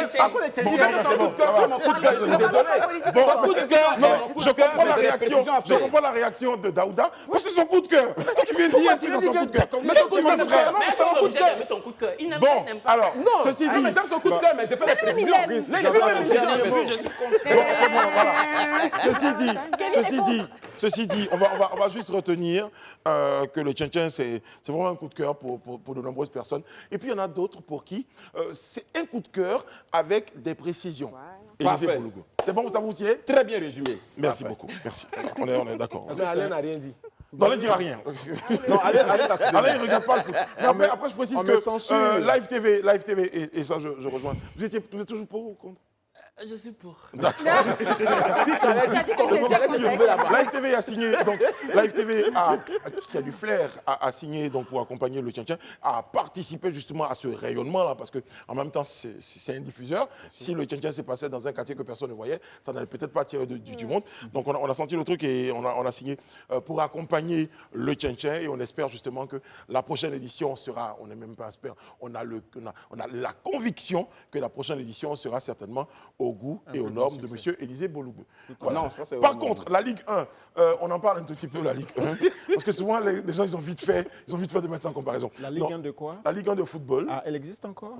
Oui, monsieur Alain Toussaint, elle existe, oui, cette Ligue 1. Et puis cette Ligue 1, pour ça, j'ai vu qu'ils sont en train de signer avec des chaînes, mais pour l'instant, qu'il y a de grands clubs, même si le mien, l'Africa Sport, est en D2, pour dire que cette Ligue 1 intéresse les Ivoiriens. Et puis, sait-on jamais, vous l'aurez... Je croise les doigts, Inch'Allah, aussi sur Live TV. En tout cas, nos portes sont ouvertes pour qu'on signe, pour qu'on puisse présenter cette Ligue 1. Parce que souvent, c'est comme on présente des choses aux gens quand même. Elle intéresse tellement les gens qu'il y a à peine 200 personnes à chaque match, c'est ça? Mais contre au moins 5-6 000 personnes pour le Tien-Tien. Vous voyez déjà l'adhésion du public. Un jour, je vous promets. En fait, en même temps, pour la Ligue 1, Alain, ce qui fait que généralement, ce n'est pas rempli. Ce n'est pas la fédération qui doit remplir les stades, mais c'est les équipes qui doivent venir leurs supporters. Et pour le cas du Tien-Tien, chaque équipe venait avec ses supporters. Donc il y a un modèle de mobilisation à revoir, certainement. Non. Il y a pourquoi on va au stade quand il y a des ASEC Africa. Je crois qu'à un moment donné, les stades ont été bourrés. Non, le problème de fond est que les équipes ne jouent pas dans leur ville d'origine déjà. Parce que si vous faites jouer le Sporting de Gagnoa à Abidjan, je ne vois pas beaucoup d'habitants de la ville qui feraient 600 km aller-retour pour venir voir un match de foot quand même. Bon, ça aussi, donc là, c'est une réalité quand même du point de vue des infrastructures, de l'organisation du foot. Il faut que les équipes du championnat retournent chacune à leur base. Et puis là, j'ai une bonne nouvelle pour vous, parce que certainement après la CAN, il y aura des stades dans chaque ville et les gens pourront jouer à côté de leur public. Mais Brice, dites-moi, tu supportes toujours l'Africa? Je savais que c'était le cas l'année dernière, mais je ne sais pas si cette année c'est toujours le cas. Africain joue, Africa toujours. Même si on est en D2, on est dans le cœur. Je connais plus ambitieux que ça. Voilà, je supporte l'Africa. Un peu à sec aussi de temps en temps. Ils ont failli participer au quinquin d'ailleurs, au moins pour gagner un trophée. Mais bon. Vous êtes méchants avec l'Africa, je vous en veux. J'ai une deuxième. Voilà, j'ai un deuxième sujet concernant donc notre coup de cœur, coup de gueule, vous me direz. À l'université de Bouaké, récemment on a eu les informations, en licence 1, 9 admis sur 800 candidats. Waouh! 9 admis sur 800 candidats. Pour, contre, coup de cœur, coup de gueule. Coup de cœur, coup de cœur, coup de cœur. Mais contre quoi déjà? Je veux dire, cette réaction-là, le chiffre vous choque? Non. Et quand ça ne choque pas, c'est pour ou c'est contre? C'est pour. Bah voilà, ça choque pas. Ok, bon, ça me choque pas, mais je ne suis pas contente. D'accord. Enfin, c'est même un coup de cœur. Pourquoi c'est un coup de cœur? Manuela, tu mets pour et parce le que truc c'est le résultat d'une éducation qui est désorganisée, désorientée depuis une trentaine d'années. C'est pas l'université qu'il faut en vouloir, vous estimez? Non, moi je pense que d'abord le système. Bah oui. Ça fait 3 décennies que l'université, que l'enseignement supérieur, le secondaire, même le primaire, ne fonctionne pas comme il devrait fonctionner.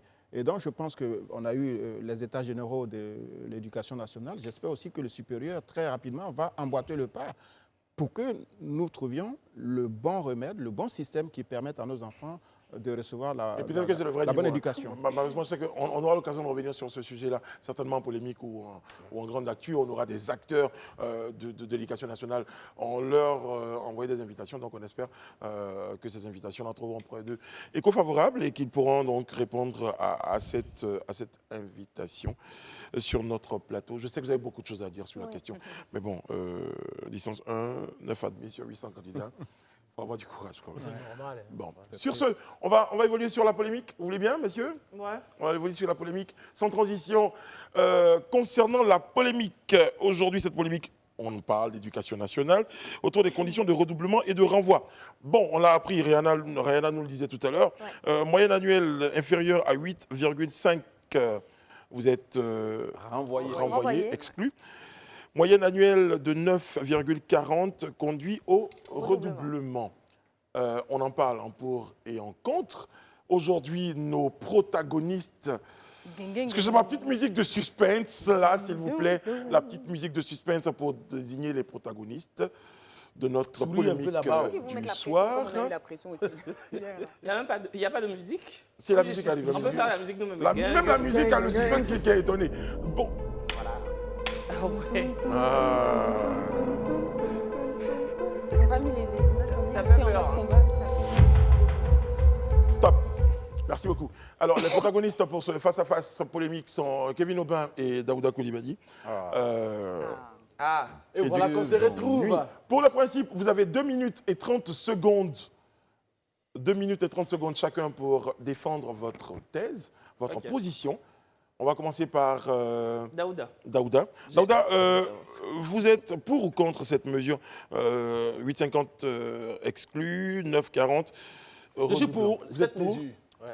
Vous êtes pour? Ouais. Attention, vous avez 2 minutes et 30 secondes à partir d'un chrono. Pourquoi je suis pour? Mais je vais vous demander ça tout à l'heure. Voilà, il y a un chrono qui va s'afficher et justement, vous avez vos 2 minutes 30 et quand ça arrive, eh ben, vous vous arrêtez. Attention, Monsieur Daouda Coulibaly, pourquoi vous êtes pour? Je suis pour parce que... c'est vraiment triste.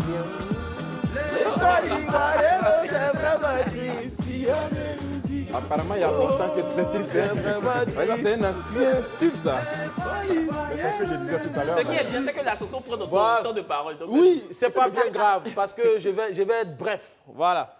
En fait, l'école ivoirienne va très mal, en fait. Elle va très mal. Elle a perdu ses lettres de noblesse ces dernières décennies. Je pense que depuis 3 décennies, tu en parlais tout à l'heure, les choses ont pris une allure. Ne cherche pas de renfort, pardon. Ce n'est pas une question de renfort, ne me déstabilise pas. Vous n'avez pas le droit de parler pendant ces 2 minutes 30, pour l'instant. Elle a pris des allures désastreuses à telle enseigne que la qualité même de l'enseignement est mise en cause. Et sincèrement, quand on regarde en fait, comment on appelle ça, le chiffre du CP en 2021, le grand tirage, on était à 52,51% contre 95% en 2020. Pour le BPC, c'est pratiquement la même chose. Et sincèrement, je pars du principe aujourd'hui que quand on revient avec cette nouvelle mesure, ce n'est pas une nouvelle mesure, elle existe depuis les années 1970 en fait. Donc je suis outré de voir les gens être choqués devant cette nouvelle mesure-là en fait, cette mesure. Mais pourquoi est-ce que je dis cela? Parce que dans un premier temps, quand tu regardes le niveau de nos élèves aujourd'hui, depuis de 10 ans, aujourd'hui on parle de phonétique. Les enfants écrivent photo, F-O-T-O. On dit que c'est le son qui importe. Or, ce n'est pas ça qui est le plus important, en fait. Avant, quand tu voyais les parents écrire CP2, CM2, franchement, j'estimais que le niveau était plus bon. Et le fait que Marietou Touré soit venue avec cette nouvelle mesure, Marietou Koné, et le retour de la dictée à l'école, franchement, je pense que c'est très bon. Si tu n'as pas la moyenne, il faut aller ailleurs. Et je pense qu'il y a d'autres écoles. Il y a l'école de la seconde chance pour ces personnes-là qui n'ont pas le niveau pour l'enseignement général, il y a aussi l'enseignement technique. Donc, je vais garder mes 30 secondes. Vous gardez vos 30 secondes. Voilà. Très bien. Vous avez 30 secondes en plus. Si on a le temps de parole, hein, si on vous la redonne, oui, c'est pourquoi je garde mes 30 vous aurez peut-être 30 secondes. Kevin Aubin, on revient à vous. Vous êtes... Je suis contre le fait qu'on exclue des enfants parce qu'ils ont eu une moyenne annuelle en dessous de 8,50. Pourquoi 2 minutes et 30 secondes. Oui, en fait, je trouve cette mesure... Je la trouve totalement austère. Je trouve qu'elle est tout sauf pondérée. C'est une décision totalement, à mon sens, énigmatique, étrange.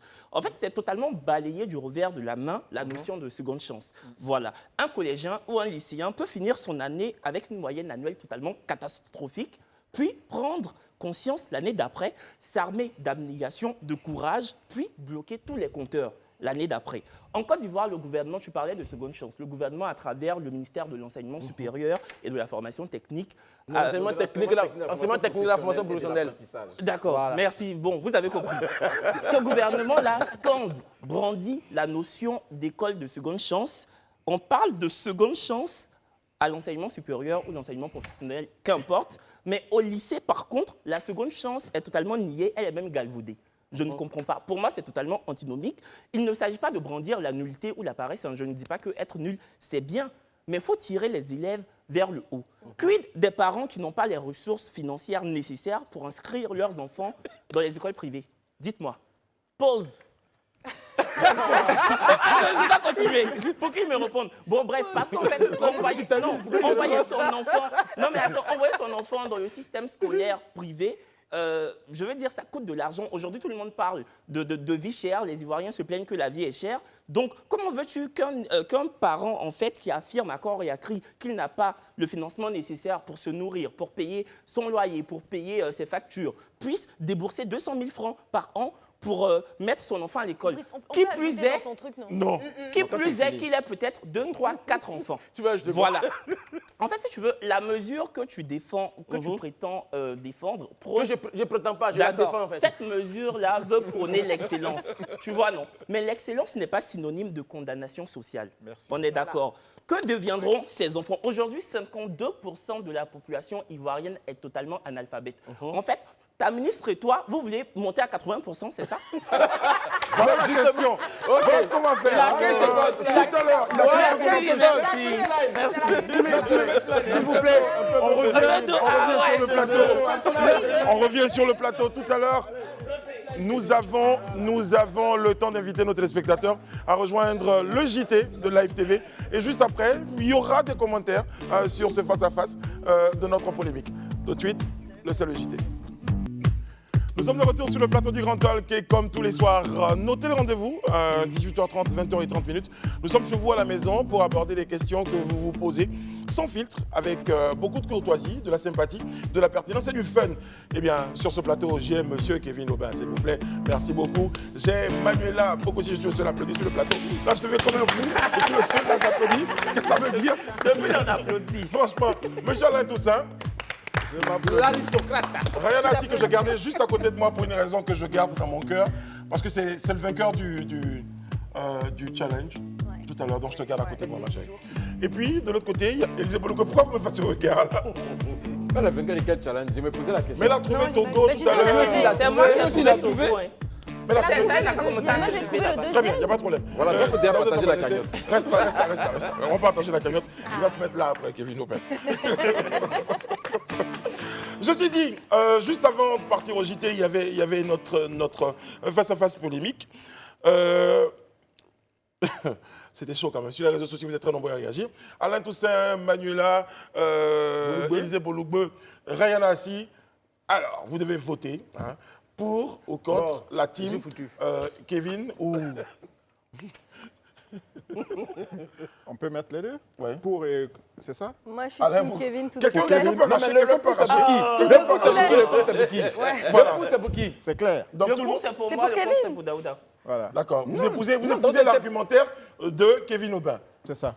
Il y a Élisée D'accord. qui ne comprend pas trop ce Élisée qui se passe. Oui, je Est-ce que tu as cité les deux argumentaires? Oui, mais Tu épouses l'argumentaire de qui, Élisée? À moi? De pour. Bon, j'épouse à 80% l'argumentaire. Et puis à 20% l'argumentaire. C'est bien le truc du tchan-tchan, le truc du tchan-tchan. Non, parce que les deux avaient quelque chose Voilà. quand même qui méritait Voilà. d'être suivi. ça. Donc 80, 20 Il ici. y aura un challenge. Ce que je veux dire, c'est que demain sur le plateau, on aura les tendances des téléspectateurs. En ce qui concerne vos argumentaires, on aura le journal, on va faire les décomptes. Et puis, comme les gars, il Juste y une aura... phrase, tu as indéniablement perdu. Lamentablement. En fait, tu as honte. Cette mesure de Maria, tu connais, c'est la meilleure Non, mesure. on ne va pas refaire le débat. Attendez, l'invité est là. Brice, allons-y pour la suite. On retrouve... Demain, il y aura un autre sujet. Et puis, j'espère que vous serez parmi ceux qui ont été choisis. Sur ce, on va recevoir notre invité, l'invité du Grand Talk ce soir. Amaral Fofana est avec nous sur ce plateau. Il est député RHDP de Daloa Commune et sous-préfecture. Bonsoir, honorable. Bonsoir, comment allez-vous? Bonsoir, je vais merci très de nous bien, faire merci. l'amitié d'être ce soir sur notre plateau. Merci. Avec vous, on va aborder un tout petit peu la situation sociopolitique en Côte d'Ivoire. Oui. Déjà dans votre qualité, comment les choses se déroulent? Ça se passe bien? Oui, en tant que député, les choses se passent très bien. Voilà, nous travaillons, là, le Parlement travaille aussi sur la scène politique. Il y a du travail qui se passe. En tout cas, le climat, il est bon actuellement. Vous êtes content d'être au RHDP? Oh oui, très heureux d'être dans le plus grand parti. Et surtout que ce parti-là a un leader à sa tête, le président Alassane Ouattara. Vous êtes content de ceux qui arrivent? Ah oui, bien sûr, nous sommes très contents et ceci montre un peu la grandeur du président de la République à pouvoir créer ce climat où tout le monde a sa place. Donc aujourd'hui, le retour de M. Mabrik Touakeuse est vraiment un grand signe que le président de la République a les bras ouverts et est prêt à accueillir tout le monde dans son parti et à pardonner surtout à tout le monde. Alors, messieurs les députés, excusez-moi, à un jour près, nous sommes à la commémoration du 20 ans après le déclenchement de la guerre ou de la rébellion en Côte d'Ivoire. Est-ce que vous pensez qu'en 20 ans, la Côte d'Ivoire a fait un chemin vers l'état de droit, vers une démocratie? Vous savez, il y a 20 ans de cela, le pays n'était pas ce qu'il est aujourd'hui. À 20 ans de cela, il y avait beaucoup de difficultés, la cohésion sociale était beaucoup entamée, il y avait des tensions qui étaient là, jusqu'au point où le pays est arrivé à cette crise qui est vraiment déplorable. Donc aujourd'hui, après cette période qui est vraiment dommage dans l'histoire de la Côte d'Ivoire, mais des actions ont été menées. Et aujourd'hui, nous sommes très heureux de voir ce qu'est devenue la Côte d'Ivoire. Aujourd'hui, la Côte d'Ivoire est beaucoup plus rayonnante, non seulement de l'intérieur, mais aussi de l'extérieur. La Côte d'Ivoire fait confiance, les Ivoiriens vivent en parfaite cohésion, dans une bonne ambiance. Aujourd'hui, différents secteurs sont beaucoup améliorés, que ce soit le secteur des infrastructures, la santé, l'éducation et tous ces secteurs-là. Et sur aussi, le plan de la démocratie, avez-vous le sentiment que notre pays peut être considéré comme une grande démocratie? Aujourd'hui, sur le plan de la démocratie, il y a eu beaucoup d'améliorations et en tout cas, il y a beaucoup de choses qui se passent. Les partis politiques sont libres de pouvoir s'exprimer, contribuer à la scène politique, donner leur opinion, donner aussi leurs propositions et surtout le cadre qui a été créé depuis le dialogue politique. Aujourd'hui, les choses vont bon train. Alors même quand vous avez un opposant qui vient à la soupe, après avoir été pendant 2 ou 3 ans en rupture de banc avec votre parti, vous pensez que c'est un bon signe pour la vitalité démocratique d'avoir maintenant un grand parti dominant comme le parti au pouvoir? Oui, bien sûr. Et ceci marque en fait la grandeur du président de la République, n'est-ce pas, comme je l'ai indiqué tout à l'heure. C'est-à-dire c'est le seul parti où on voit le leader du parti qui ouvre les bras à chaque fois que quelqu'un reconnaît ses erreurs. Il a les bras ouverts, il donne la possibilité à tout le monde de pouvoir se réconcilier avec lui-même et avec tous les Ivoiriens. Allez-y, Kevin. Monsieur Amaral Fofana, moi je suis très content de vous avoir en face. Merci. J'ai été très tendre avec vous lors du talk des vacances. Oui. Mais aujourd'hui, en fait, je suis content parce que je trouve que vos propos sont totalement édulcorés, mesurés. Vous êtes en train d'anoblir vos propos. Ils sont totalement finassés et je trouve que c'est très bien. C'est le rôle d'un parlementaire. Moi, ma question est toute simple. Vous n'avez pas été très tendre non plus à l'égard de Pulchérik Balé. Justement, c'est ce qui a un peu suscité, moi, mon courroux à votre endroit. Est-ce que demain, si Pulchérik Balé décide d'être, je ne sais pas comme ça, une militante active du RHDP, est-ce que vous l'accueillerez à bras le corps, j'ai même envie de dire à bras le cœur? Alors, avant de répondre à la question, nous allons, honorable pour ceux qui n'ont pas eu l'occasion de savoir qui n'a pas été très tendre, dans quelles conditions, on va regarder un élément vidéo et revenir après, histoire de se faire une vraie idée de ce qui a été dit. Et après, nous allons pouvoir répondre à la question. Et je vois une jeune dame, celle qu'on a libérée, et puis Pulchérik Balé. Mais une jeune dame comme ça, une dame qui ne peut même pas bien aligner ses mots, elle est en train d'insulter le président, elle ne commence même pas dire merci. Elle est sortie de prison, on l'a regardée. Elle n'a même pas dit merci au président de la République. Il pouvait la laisser là-bas, elle allait être en train de couper en prison, et puis il n'y a rien. Elle est sortie, elle est là, c'est elle qui est numéro 1 dans les réseaux sociaux, et elle dit qu'elle est la société civile. Ça, c'est pas société civile. Société civile, là, il sait comment est-ce qu'on marche. Dès qu'on veut s'asseoir à Abidjan. On allait continuer, mais il a fait des efforts. Alors, donc en fait, ce sont des choses qu'on doit vraiment contrôler. Surtout cette dame, quand même, c'est pas elle qui va se mettre sur tous les droits en train d'insulter le président de la République. Alors, honorable, là, on voit la vidéo. Il parlait tout à l'heure de ne pas être très tendre. Oui. Qu'est-ce que vous répondez à sa question? Déjà, il faut dire que cette déclaration, je ne l'ai pas faite uniquement pour Pulchérik Balé. Je l'ai faite en fait à la suite des différentes déclarations des membres de l'opposition et aussi de certains membres de la société civile qui, oui, ça a été un exemple parce que juste avant que je ne fasse cette vidéo, je venais de suivre ses sorties et tout ça. Donc voici pourquoi elle a été mentionnée. Mais en fait, je l'ai fait cette vidéo juste pour interpeller l'opposition et aussi les gens de la société civile qui ont tourné en dérision toutes les décisions que le président de la République avait prises le 6 août lors de son allocution. N'est-ce pas, le fait de pouvoir augmenter, donner tous ces avantages aux populations, augmenter la prime de transport, l'allocation familiale et aussi tous ces différents avantages qu'il a donnés à l'ex-président Laurent Gbagbo. Donc aujourd'hui, ça c'était des mesures qui étaient vraiment demandées par toutes les populations. Les Ivoiriens ont bien reçu ça, ils étaient en train de fêter, mais juste le lendemain, l'opposition a fait des récupérations et tourné en dirigeant toutes ces décisions. Donc il y avait beaucoup de déclarations. Pour moi, c'était d'interpeller les personnes pour dire non, c'est pas comme ça. Avec tout ce que le président de la République a fait, il faudrait d'abord dire merci, même si nous ne sommes pas satisfaits à certains points, mais déjà la gratitude, il faut dire d'abord merci et ensuite réclamer davantage.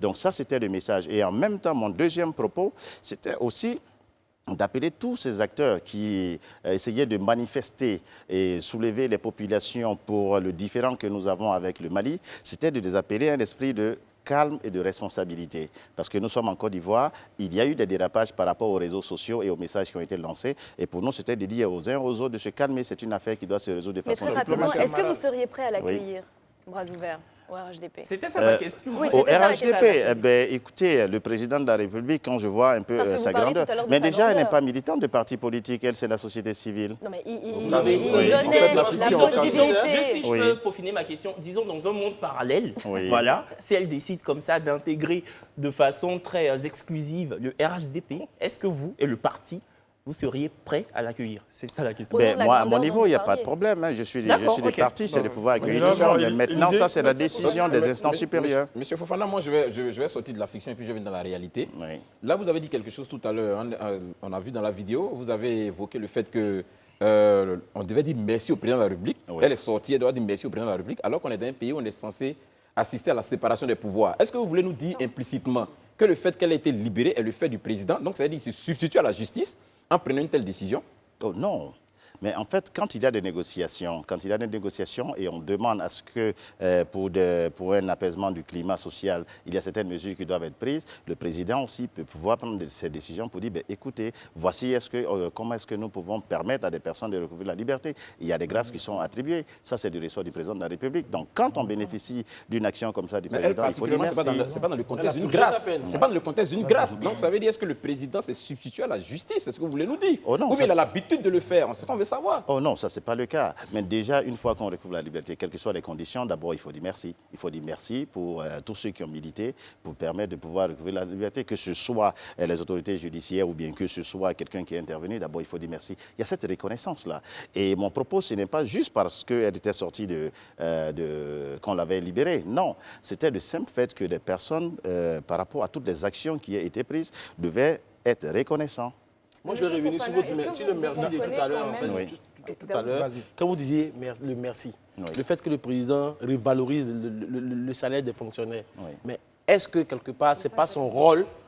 C'est pas pour ça que les Ivoiriens l'ont voté. Le train qui vient à l'heure, c'est pas de lui qu'on parle. Merci. Voilà. Donc, est-ce qu'il y a une obligation de dire merci? Vous savez, nous sommes en Côte d'Ivoire. Hein. Nous sommes en Côte d'Ivoire. Aujourd'hui, nous sommes très fiers d'être Ivoiriens par rapport à tous les travaux qui sont faits, tous les chantiers qui sont faits. C'est vraiment magique de retrouver, n'est-ce pas, en une journée, avoir tous ces avantages-là. Donc déjà, il faut, pour tous ces efforts qui ont été faits, il fallait lui dire merci. Parce que jamais nous n'avons vu ça. Parce qu'ils payent des impôts pour ça. Vous savez, il y a la culture. Même quand quelqu'un travaille dans son champ, on lui dit félicitations, on lui dit merci pour le travail que tu as fait. Mais quand le président de la République, un président aussi exemplaire comme Alassane Ouattara, qui est à la tâche pour le bonheur des Ivoiriens, prend des mesures encore exceptionnelles, pour tout ça pour le bonheur des Ivoiriens, il y a un esprit de reconnaissance qui va l'emmener aussi à faire davantage. Monsieur Fofana, excusez-moi de rétro-pédaler un tout petit peu par rapport à ce que vous disiez tout à l'heure. J'ai bien compris le fond et merci de nous avoir expliqué le fond parce que j'étais de ceux qui ont été un petit peu choqué par la forme, en revanche, de vos déclarations à Pulchéry Bagley, entre autres. J'allais juste vous demander, parce que c'est une question qu'on se pose, vous êtes un homme politique, vous êtes un député, il y a quand même une certaine exemplarité à avoir, à tenir. Et nous, ce qu'on déplore en tant que citoyens, parfois aussi, c'est que nos hommes politiques, qu'on regarde comme ça, ne sont pas totalement exemplaires. Quand on voit, on nous parle de réconciliation, on nous parle de paix, c'est très bien, mais ne faut-il pas que vous l'incarniez, vous les premiers? Oh, si. Et c'est ce modèle-là que nous incarnons. Oui, mais vous ne pensez pas que... Si. Moi, ça m'a choqué. Hein, Oui. Et là, j'ai l'impression même d'avoir un petit peu... Je ne vais pas dire deux hommes différents. Mais je comprends maintenant le fond, si vous voulez, de votre propos. Mais pour la forme, vous comprenez que ça puisse choquer quand même? La forme, en fait, nous devons passer un message tout de suite. Et le message n'était pas adressé juste à une personne. Comme j'ai dit, quand toutes les populations, ou bien un groupe de populations sont en train de mener des actions pour pouvoir soulever ou bien créer un trouble au niveau social, mais il faut exprimer son désaccord avec ça. Il faut l'exprimer, mais avec une certaine manière. Il y a un devoir quand même d'exemplarité quand on est un élu politique, monsieur Fofana. Mais clairement, Manuela, quand vous parlez d'exemplarité, et c'est peut-être important peut-être de préciser... C'était violent, c'était particulièrement violent dans les propos. Moi, je l'ai perçu comme ça, je l'ai reçu comme ça, et je me dis que de la part d'un politique, je ne dis pas que le fond du message est mauvais, hein. Il est bon et je comprends. Mais ça m'a choqué. Donc je dis, est-ce qu'il n'y a pas un devoir d'exemplarité? Si on a des hommes politiques qui excusez-moi, mais se battent parfois comme des poissonnières, quel exemple on donne, quoi? Alors moi, je voulais juste compléter ce que dit Manuela.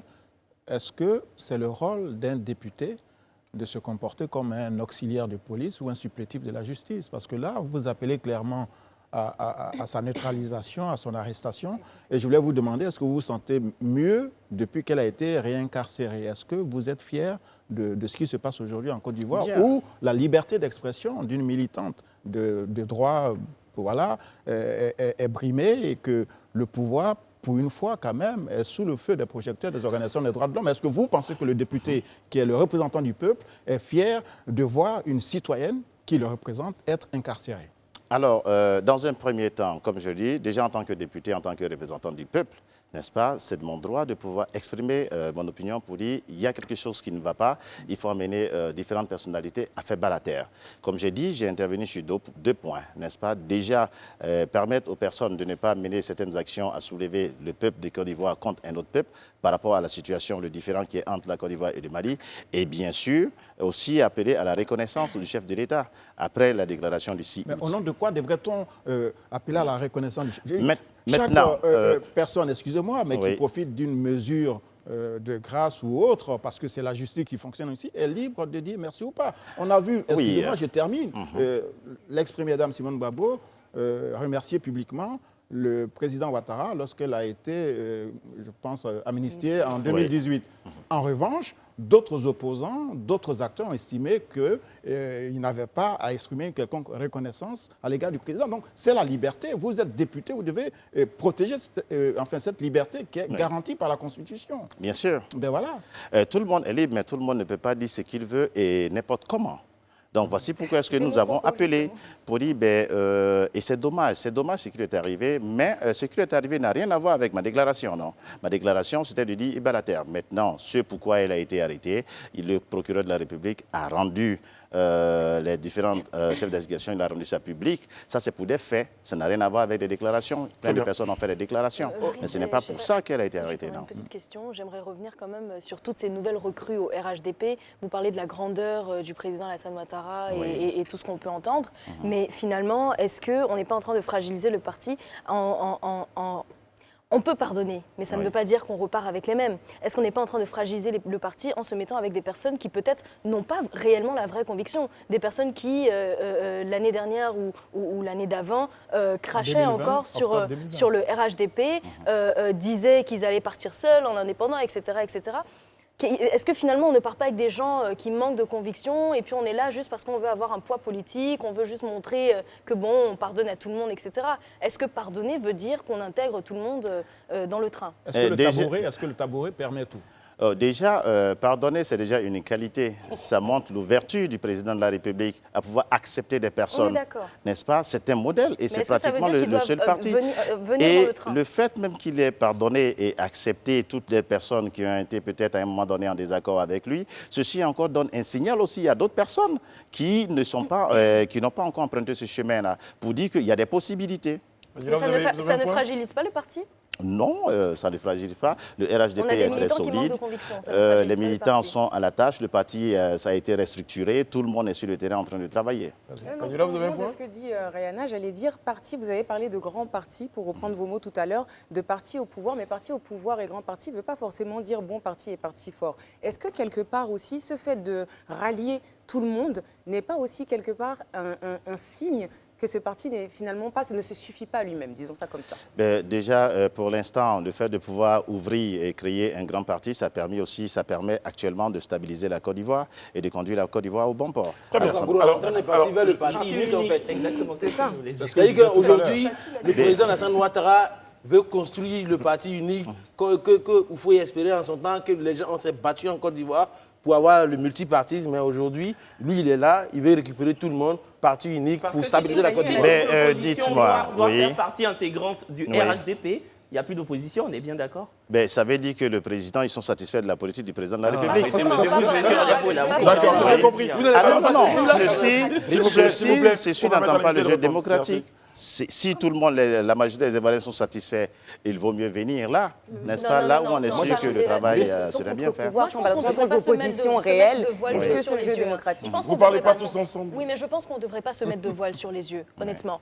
Avec ce qui s'est passé, par exemple, avec Mabry Touakeus, il est parti. Il n'a pas peut-être pu voler de ses ailes parce que certaines mesures du gouvernement ne lui permettaient pas de le faire. Oui, il se rallie parce que ce sont ses intérêts. On connaît nos hommes politiques qui ne prennent des décisions que pour leurs intérêts personnels. Donc on se retrouve avec des hommes politiques qui manquent de conviction, qui rejoignent un parti et ce parti se déclare être le plus fort pour réunir tout le monde. Ça fait un jugement. Ça, c'est un jugement. Mais attention, Mabry Touakeus estime que lui, il est revenu au parti pour ses convictions. Donc il n'est pas tout à fait d'accord avec vous. Il n'y a pas de problème. Il y a ce qu'on voit et c'est Mabry Touakeus, mais il y en a bien d'autres. Est-ce que vous interprétez aussi en même temps? Conviction à tel point qu'il a été récompensé d'un poste de vice-présidence à l'Assemblée. Est-ce que vous trouvez que c'est un timing normal? Vous savez, tout ça, ce sont des mesures qui sont prises encore qui démontrent de la grandeur du président de la République.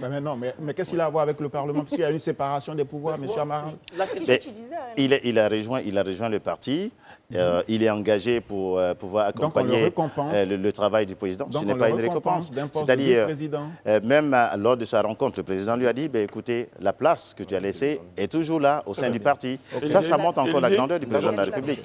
Moi, je voudrais un peu sortir un peu vraiment du caca, un peu RHDP. Vous êtes un député, et logiquement, quand on est député de la nation, avant même de devenir député du parti, on est député de la nation.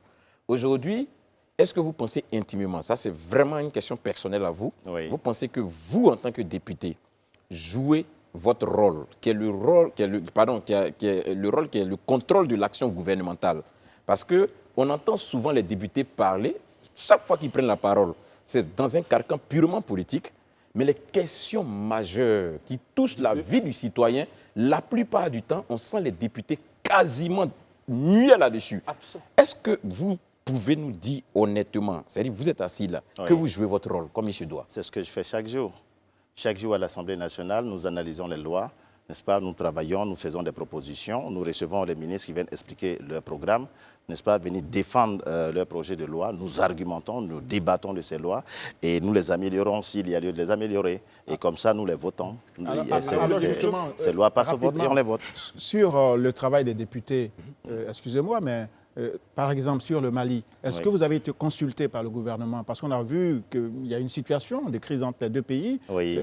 Quelle est la place aujourd'hui du Parlement quand des décisions sont prises et qui impactent quand même notre diplomatie et la nation? Là-dessus, effectivement, l'Assemblée nationale, nous recevons le ministre de la Défense. Quand? Le 29 de ce mois. Très bien. Donc, il va venir pour venir exposer sur la situation. Aussi qui prévaut rassemblement. Ah non, ça, il y a un timing. Déjà que nous voilà, il vient s'exprimer, c'est très important. C'est une situation qui a commencé, on ne sait pas comment est-ce que ça va continuer. Monsieur Amaral, en fait, moi j'aimerais juste revenir en arrière sur la question d'Élysée en développant d'une autre manière. Aujourd'hui, elle disait tantôt, M. Mabré qui revient au RHDP. Oui. Vous, en tant que député, parce qu'en Côte d'Ivoire ici, on a vu des gens être élus sous la bannière des députés indépendants. Les populations leur font confiance, ils leur donnent leur voix. Et quand vous arrivez à l'hémicycle, un peu comme si on voulait avoir un confort digestif, automatiquement tout le monde se retrouve au RHGP. Est-ce que vous ne trouvez pas que ces députés-là ont trahi? Veux-tu confirmer que le RHGP c'est le restaurant? Comment tu dis confort digestif? Non, puisque Alain parlait tout à l'heure de tabouret, donc j'abonde dans son sens. Est-ce que ces députés n'ont pas trahi le peuple qui les a votés?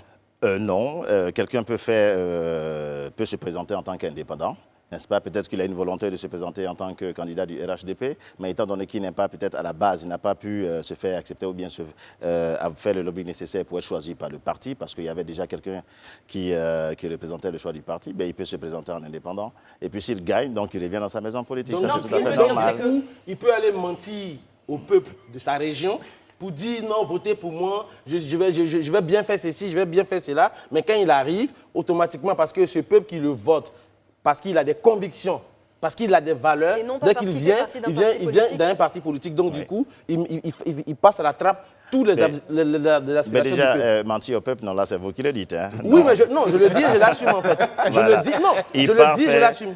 Non, il part faire campagne, n'est-ce pas? Quand on va solliciter les votes, on s'en va, on fait campagne. Bon, on a entendu des députés dire qu'ils peuvent faire des routes. Or, ce n'est pas de leur prérogative. Ah non, là, ça, c'est autre chose. Non, mais le truc, c'est qu'on a l'impression que le fait que vous soyez encarté, vous soyez étiqueté à un parti politique transcende vos promesses électorales. C'est ce qu'il veut dire, en fait. Non, mais déjà, quand nous sommes d'un parti politique, n'est-ce pas, nous sommes choisis par le parti politique, que nous sommes élus, c'est pour aider le président de la République à pouvoir exécuter son programme qu'il a promis. Merci, vous parlez d'aider justement et les députés indépendants. Des nations qui celui qui est indépendant. C'est lui qui est indépendant. S'il choisit d'adopter la politique du président de la République, c'est tout à fait naturel qu'il va rejoindre le RHDP pour accompagner. Ben, il n'a pas trahi le peuple, c'est en connaissance des causes qu'il décide de venir. Alors moi, je ne vais pas parler de trahison, je vais parler, mais dans une proportion moindre, parce que je suis quand même d'accord avec ce qui se dit. Vous avez aussi, je parle en tant que citoyenne, un devoir envers les citoyens, sans vouloir vous comparer. Moi, je viens de la France et je suis entre la Côte d'Ivoire. On a Rachel Keke, de l'autre côté là-bas, députée ivoirienne que vous connaissez sans doute, et qui est en train de se démarquer là-bas. Pourquoi? Parce que la proximité, principalement, avec ces gens-là qui l'ont élu. Est-ce que nous, Monsieur Fofana, on n'a pas aussi en Afrique besoin de se remettre en question sur notre manière de faire la politique et sur ce lien-là que les politiques ont à avoir avec nous, citoyens? Vous savez, toutes les positions que nous prenons, c'est en fonction de notre base. Parce que régulièrement, nous sommes sur le terrain avec cette base-là. Aussi, nous sommes là-bas régulièrement. Chaque week-end, dès le vendredi, chacun retourne sur sa base, partir discuter avec sa population. Et c'est en fonction de ça que nous pouvons nous exprimer. N'est-ce pas? Les populations nous ont donné mandat pour pouvoir accompagner le président de la République. Alors on l'accompagne dans ses décisions. Alors justement, vous en parlez, Monsieur Fofana, vu que nous sommes en fin d'entretien. Vous êtes élu de la circonscription donc, de Daloa, c'est ça? Oui. Alors justement, pour vos populations, qu'est-ce que vous faites de façon très concrète Pour nos populations, déjà, nous les assistons régulièrement. Nous sommes là-bas tous les jours, tous les week-ends que nous pouvons, partir discuter avec eux. Ils nous expriment leurs problèmes et ensuite, nous prenons ces problèmes que nous transmettons. Nous sommes les porte-voix des populations. Donc, en fonction des différents besoins. Et aujourd'hui, la région ou bien la ville de Daloa, là où nous travaillons, nous sommes en parfaite harmonie avec nos populations. Et surtout avec le leadership du ministre Mamadou Touré, du ministre Babo Daré. Tous les acteurs politiques sont sur le terrain. Il y a une restructuration au niveau du RHDP. Oui. Est-ce qu'ils ont envie des élections en 2023? Oui. Oui, il y a une restructuration du parti. Vous savez, dans la vie du parti, à un moment donné, il faut se restructurer pour pouvoir amorcer l'avenir. Donc le RHDP a décidé de faire une restructuration profonde. Nous venons de faire les élections des départementaux. Les 355 départementaux ont été investis par le président de la République. Donc ça démontre un peu la culture de la démocratie au sein de notre formation politique parce qu'ils ont été élus. N'est-ce pas, par les militants de base. Donc, ce sont eux aujourd'hui qui représentent et qui pourront prendre les décisions pour organiser le parti. Le champion, c'est Ouattara. Pour 2025, oui. Si vous me demandez personnellement, pour moi, c'est de pouvoir assurer la continuité parce que le travail qu'il fait, il est fantastique et les Ivoiriens sont fiers de l'être. Quand je parcours tout le pays, je suis fier. Quand je sors, ce que j'entends, je suis fier. Donc, pour nous, c'est de pouvoir assurer. C'est pour ça que je suis de cette formation. Je suis de cette formation. Ok, M. Amaral, par rapport à la politique du président. L'émission, je veux juste savoir. Là, on a vu que le président a décliné un programme qu'il a appelé la Côte d'Ivoire solidaire. Oui. Il a même parlé de la vision 2030. Oui. Est-ce qu'il est prévu à l'Assemblée nationale de recevoir le président pour qu'il puisse faire une conférence sur la politique générale? Est-ce que vous avez prévu ça dans votre agenda? Déjà, ce qui fait partie de la Constitution, le président reçoit le Parlement, les deux parlements regroupés, les deux chambres, voilà, une fois par an, où il fait une adresse à tous les élus. Donc, il nous a reçus en ce début d'année, où il a donné le message, n'est-ce pas, à tout le Parlement. Donc, ça, c'est pour lui, c'est ce qui est de la Constitution. Maintenant, hormis ça, bien sûr, nous avons ces émissaires qui viennent représenter là-bas au gouvernement, là-bas à l'Assemblée nationale. Monsieur Amaral Fofana, merci beaucoup d'avoir été sur notre plateau. Je rappelle que vous êtes député RHDP Daloa Commune et sous-préfecture. Merci d'avoir été sur notre plateau. Merci à tous les amis autour de cette table. Merci à vous, téléspectateurs. On vous donne rendez-vous demain pour un autre numéro du Grand Talk. Prenez soin de vous et des autres. Que Dieu veille sur vous, qui veille sur la Côte d'Ivoire. À demain.